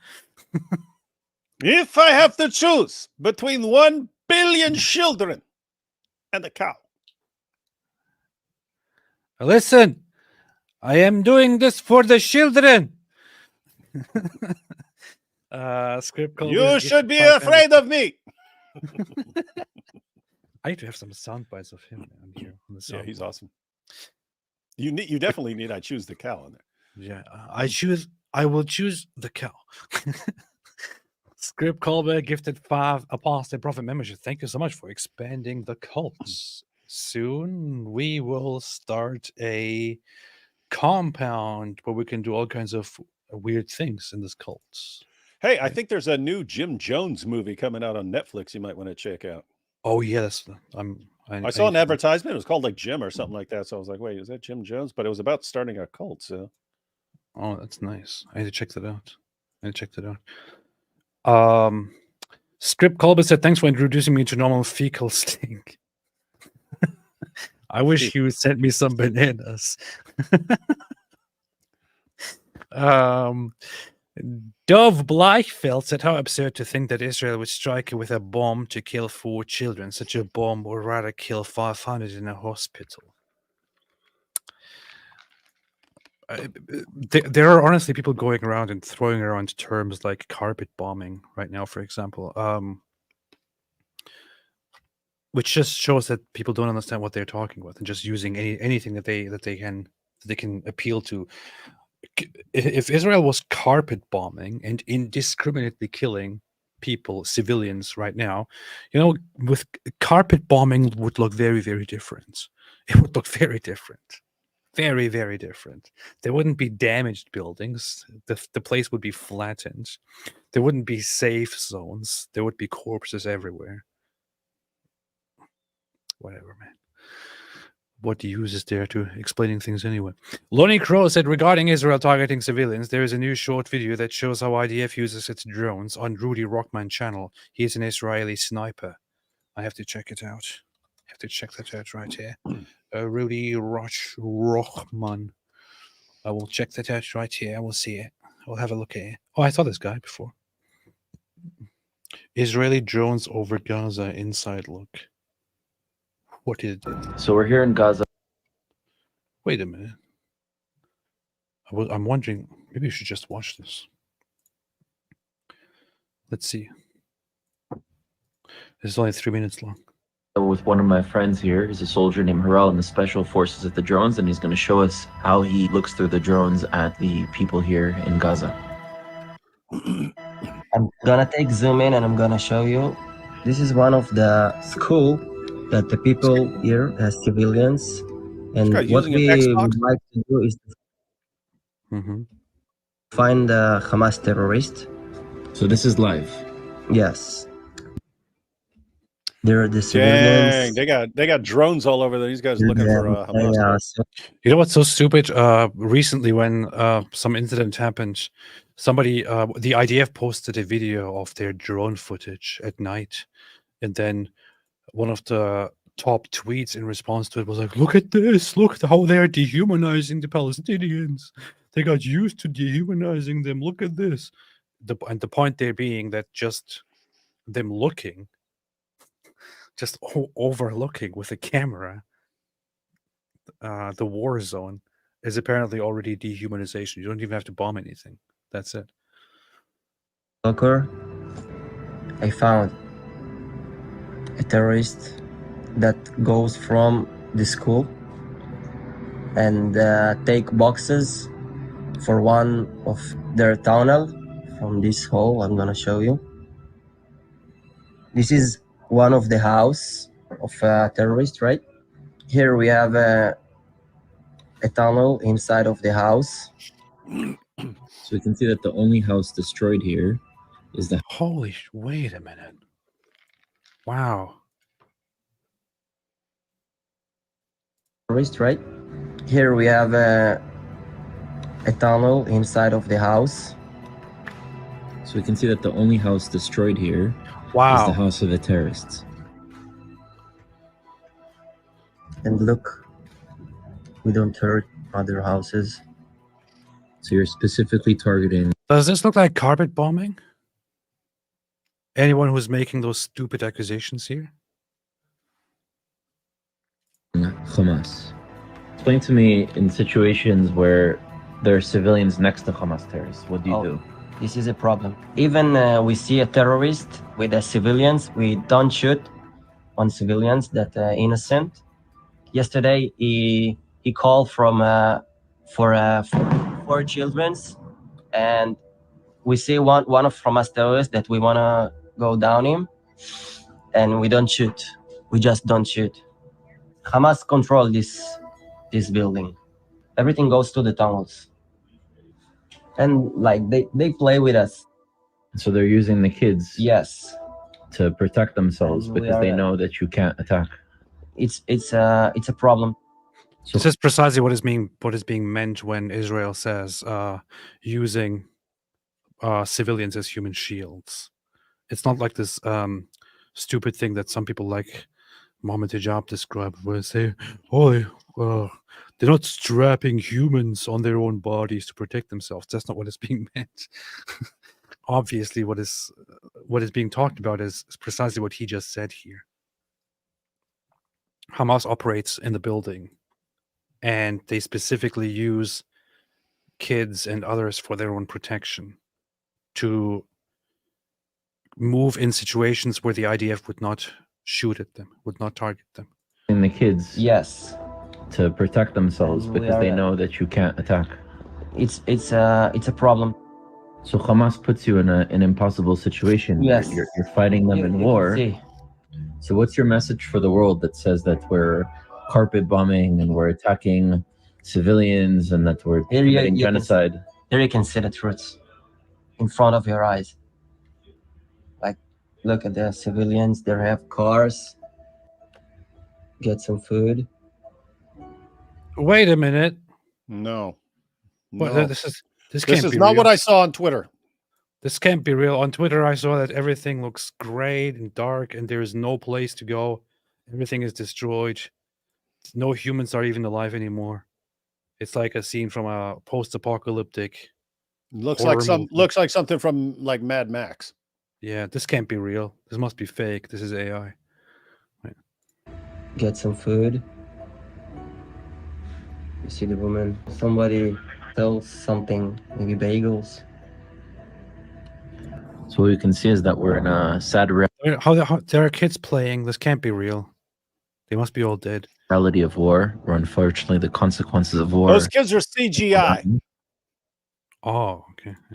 It's not what any of us want to see, but when we're thrown into a war where the enemy is trying to kill as many Israelis, as many Jews as they want, and they say so outwardly, we have no other choice but to defend ourselves. And this is what war looks like. This is why we need to do everything we can to prevent war from happening again. I like this guy. Interesting. That's an interesting ending right there. Like, this is war and this sucks, which is why we need to do what we're doing now to make sure we don't have to do this again. What? Just the way I read this comment here. Better the idea than of hummus. hated Palestine is better than hummus. I like this guy. Who just recommended this? Who was this? Loney Crow. Thank you. I appreciate this. I will look. Yeah, this was just 8 hours ago too. Yeah, just posted this. This is very relevant. We might need to share some of this guy's stuff, or you should invite this guy to join you live, and you can get him some more subscribers. That could be this is a very good insight here. Just this thing. Obviously, sneaky activity going on. A terrorist that goes from the school and take boxes for one of their tunnel from this hole. I'm gonna show you. This is one of the house of a terrorist, right? Here we have a tunnel inside of the house. So we can see that the only house destroyed here is the house of the terrorists. That's a precision strike right there. There goes your stupid carpet bombing theory. Yeah. So I subscribed. Nice, good stuff. John Joy said, "Get rid of that mustache, or I'll call in INS. I'll call INS and You mean ICE. CPS on your family." You're on final notice. You're not sleeping tonight, apes. Alfonso Laporte debating Norm is like playing chess with a pigeon. No, it's not. It's like playing chess with a baby in the body of a grandpa. Cars in depth said Norm made being a Judenrat Jew his career. It's a big accusation right there. Jeremy Mott said this is why self-educated people tend to be smarter than the experts. They actually study the material. It depends. I would say, you know what? I would say very more often than not, this is not entirely true. Destiny is a very special case. Destiny is a very special case. The guy is very, very, very, very intelligent and very thorough. Seed of Iblis says Twinklestein has the reading comprehension of a hamster. YB Abnorman is very sick. It's so obvious, but who in their right mind would debate the asylum inmates? Oh yes, Pierce debates them daily for ratings. Yeah. And see, even David himself, who thinks that Destiny is a completely unacceptable, immoral degenerate. I see blue hair. I can't hear anything else you're saying from then on. But even he thinks Destiny is very, very smart and well spoken. Although he also thinks that Destiny is a degenerate. Yeah. Yeah, blue hair. Yep. Farfur the Foul said Finkelstein is touted as this prestigious scholar and idolized by Max Blumenthal and Aaron Maid. Why would you even bring up Max Blumenthal, who is like the ultimate fraud? He got absolutely destroyed by Mr. Barilla. Yes, he did. Mr. Barilla. Jeremy Mott, by the way, Jews are being arrested in South Africa. Oh, I saw some report of South Africa saying that anyone who participates in Israel, anyone who goes to Israel to serve in the IDF and comes back to South Africa will be arrested and punished. South Africa has a very, very interesting way of handling their past. South Africa threatens to arrest dual citizens serving in IDF. Yeah. D. Baudreau said Israel is the only country that the world expects to provide food, water, electric, and gas to their attackers. Yeah, sometimes I really want to say, you know what? There are international laws, many of them in place for good reasons. But in a case where you have a population that is besides you, that openly and deliberately attacks you and vows to eradicate you, you are still expected to treat them in the most humane way, and you actually abide by it. I don't know. It's a complicated topic. If I speak. Knox said Finkelstein means sparkling stone in Yiddish. Yes, it does, actually. It's because it's German. Means sparkling showers. Muslims kiss a stone, draw your own conclusions. Yeah. Oh. Yeah. Blue Moon says, I think Finkelstein is actually saying that on 10/7 we all saw them taking kids. There is no if. Yeah. No, he's saying that. No. What he's saying is you're a rat if you accuse them of taking hostages. Sancho, he accuses him of being a rat just for making a condemnation and saying if true, because how dare you assume it and make a condemnation? If you find it out, then we can talk about it once again. But you can't accuse, because Hamas are freedom fighters. Sancho Panza said arrogant and deceptive clowns like Finkel and all of these anti-Jewish people would be so much more respectable if they just admit that they simply hate Jews. It's so tiring watching their gymnastics. Yeah. I don't want to watch an old man who can barely move do gymnastics anyway. Gwyneth Isaacs says, thank you for all your hard work. It's appreciated. No, thank you. Thank you. B.Apologetics said, the Natural Carta think that anti-Semitism started only after Zionism. Well, they are ridiculously stupid. And yes, I know I'm supposed to respect a group that is kind of religious and scholarly and all of that, but I don't think that there's much that is redeeming about those absolute imbeciles. Homo Momo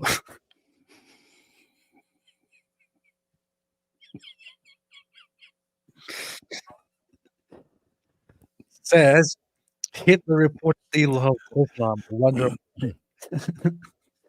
Yeah, I actually made a video in the past about Carl Jung and how he how he talked about Hitler and Muhammad. He made some very interesting points. Carl Jung compared Muhammad to Hitler and Islam to Nazi ideology. Gornos Bulldozer Hegel is responsible for the ideology behind Marxism and the third positionists, the fascists. Also, most of his work is ideobabble. There you go. There you have it in your face, David. You know who else is responsible for Marxism? Another German philosopher, Marx. Anyway. Peterson Lewinsky Eugene said, Dave, can you make a critic video on Spinoza's God? No, because he loves Spinoza. Very unlikely.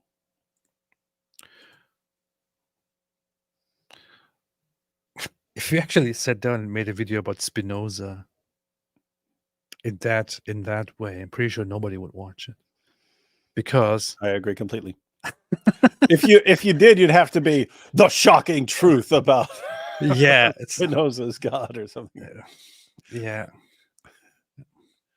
I can't think of anyone. You wouldn't even this is a situation where, because so few people would know who Spinoza is, that you wouldn't even use the name. You'd say this shocking view of this philosopher on such and such. Yeah.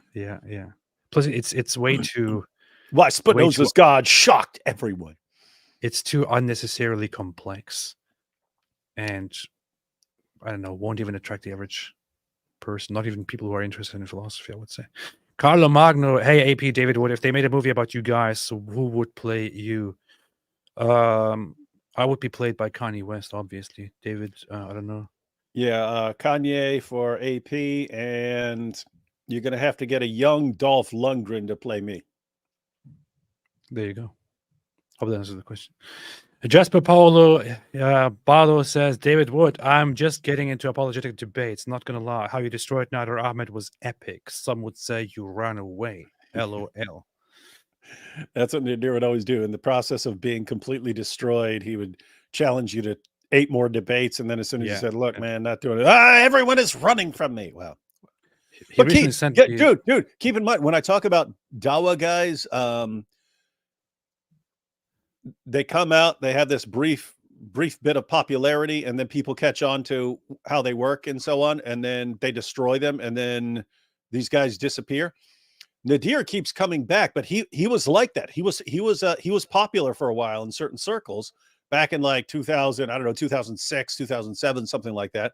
Got popular for a little while doing the same thing. Everyone's running around online. Everyone is running from me. Every scholar is running from me.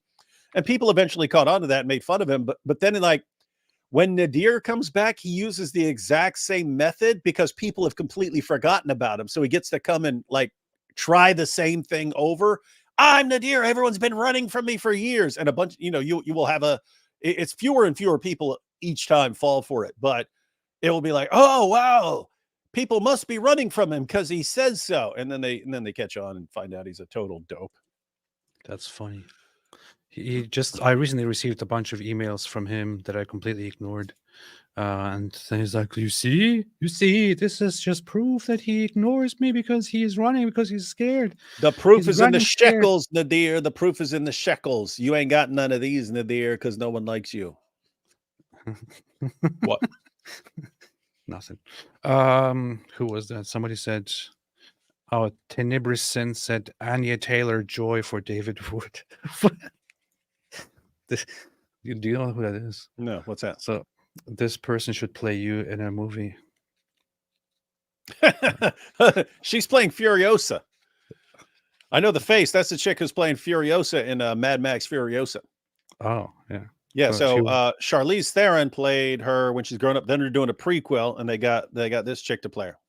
Yeah. This chick does look like you, though. Yeah, does look Yeah. like you. Okay. Uh-huh. Yeah. Looks exactly the same, I would say, actually. Let's see. If I can put these, make it bigger and here side by side somehow. Anyway, Gorno's Bulldozer said, I think someone should draw Yoi style art of Momo. They should definitely. They should.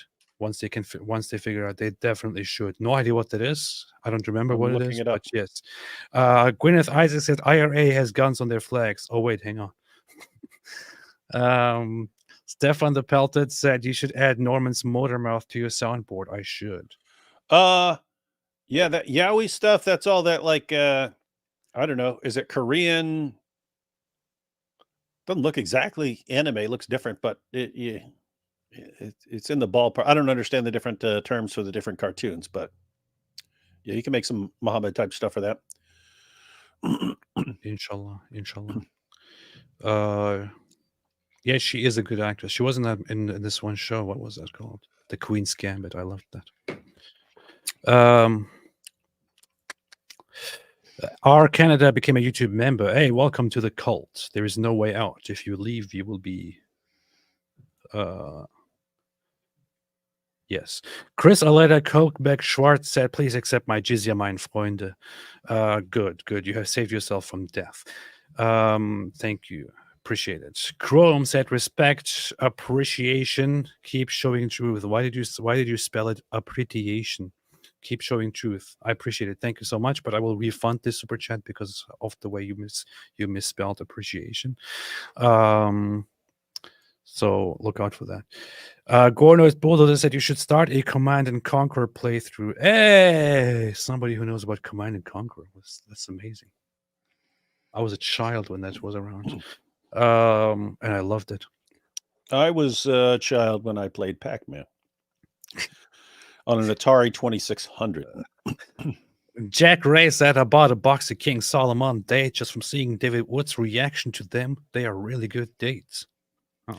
Yeah, they've been selling out of dates because Ali Dawa ran his mouth about them, and then we did a little video on Your Brother in Christ channel, and we all tried the dates and concluded they were delicious, and then they started selling out of these dates. So thank you, Ali Dawa. You've single-handedly saved the King Solomon Dates Company. Nice. What would King Solomon do without Ali Dawa? B.Apologetics said, is Electro Boom a Muslim? He's got good dawa. Yeah, most likely is. No idea what or who that is, but yes, most likely, I would say. Gorno's Bulldozer said Marx got his ideas from Hegel. That's what they all say. Wrong.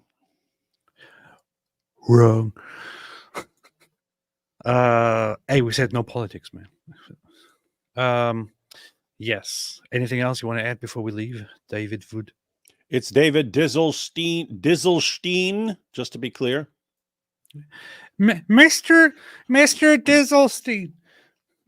Dizelstein, please stop. So if there's nothing else, I would say tomorrow's Sneeko Day tomorrow. They're watching Netflix. Tomorrow is Sneeko Day. Tomorrow we will watch Sneeko Kaliko on David's channel and review his interactions with the people where the great scholar Sneeko schools people at Speaker's Corner, and also has discussions with ignorant people who are just trying to find out about the faith, like Al-Dawa and Muhammad Hijab. I don't know if we're going to come to that, but we will look at the Honorable Sneeko tomorrow on David Wood's channel. So stay tuned for that. And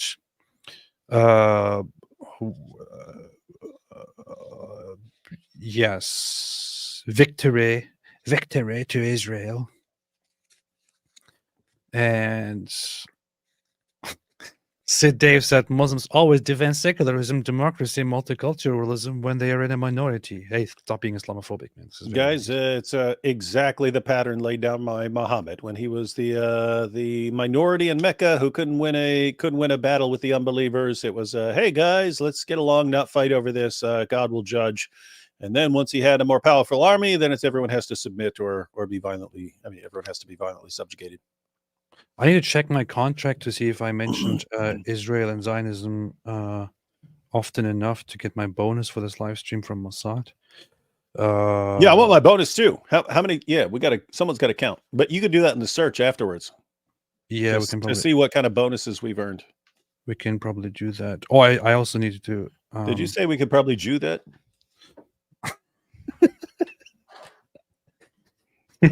We can probably do that. Wait a minute. Oh yeah, I can display this here as well. So this can, as long as I have this actually doubles my reward for live streams if I wear this here. So I have this, and yeah, let's see. Hope I'll get some good amount of money from Mossad for this live stream. And tomorrow we will do more on David's channel. Sneeko! And I didn't mean to call him a moron. I just said more on David's channel. So Leo Rack became a YouTube member of this channel. Thank you for joining the cult. I hope you know what you're getting into. And Gorno's Bulldozer said yaoi is Japanese term for man-on-man anime manga. Okay. Well, yeah, the pictures were guys. I just assumed those were like screenshots from cartoons or something, but okay. That makes sense, yeah. Thomas said Joseph Heller would call Finkelstein an odious schlump. I hope. Interesting. That's what David would also say. All right. With that said, thanks everyone. Have a fantastic day. And as always, go for the shekels and stay away from Islam, but not the shekels.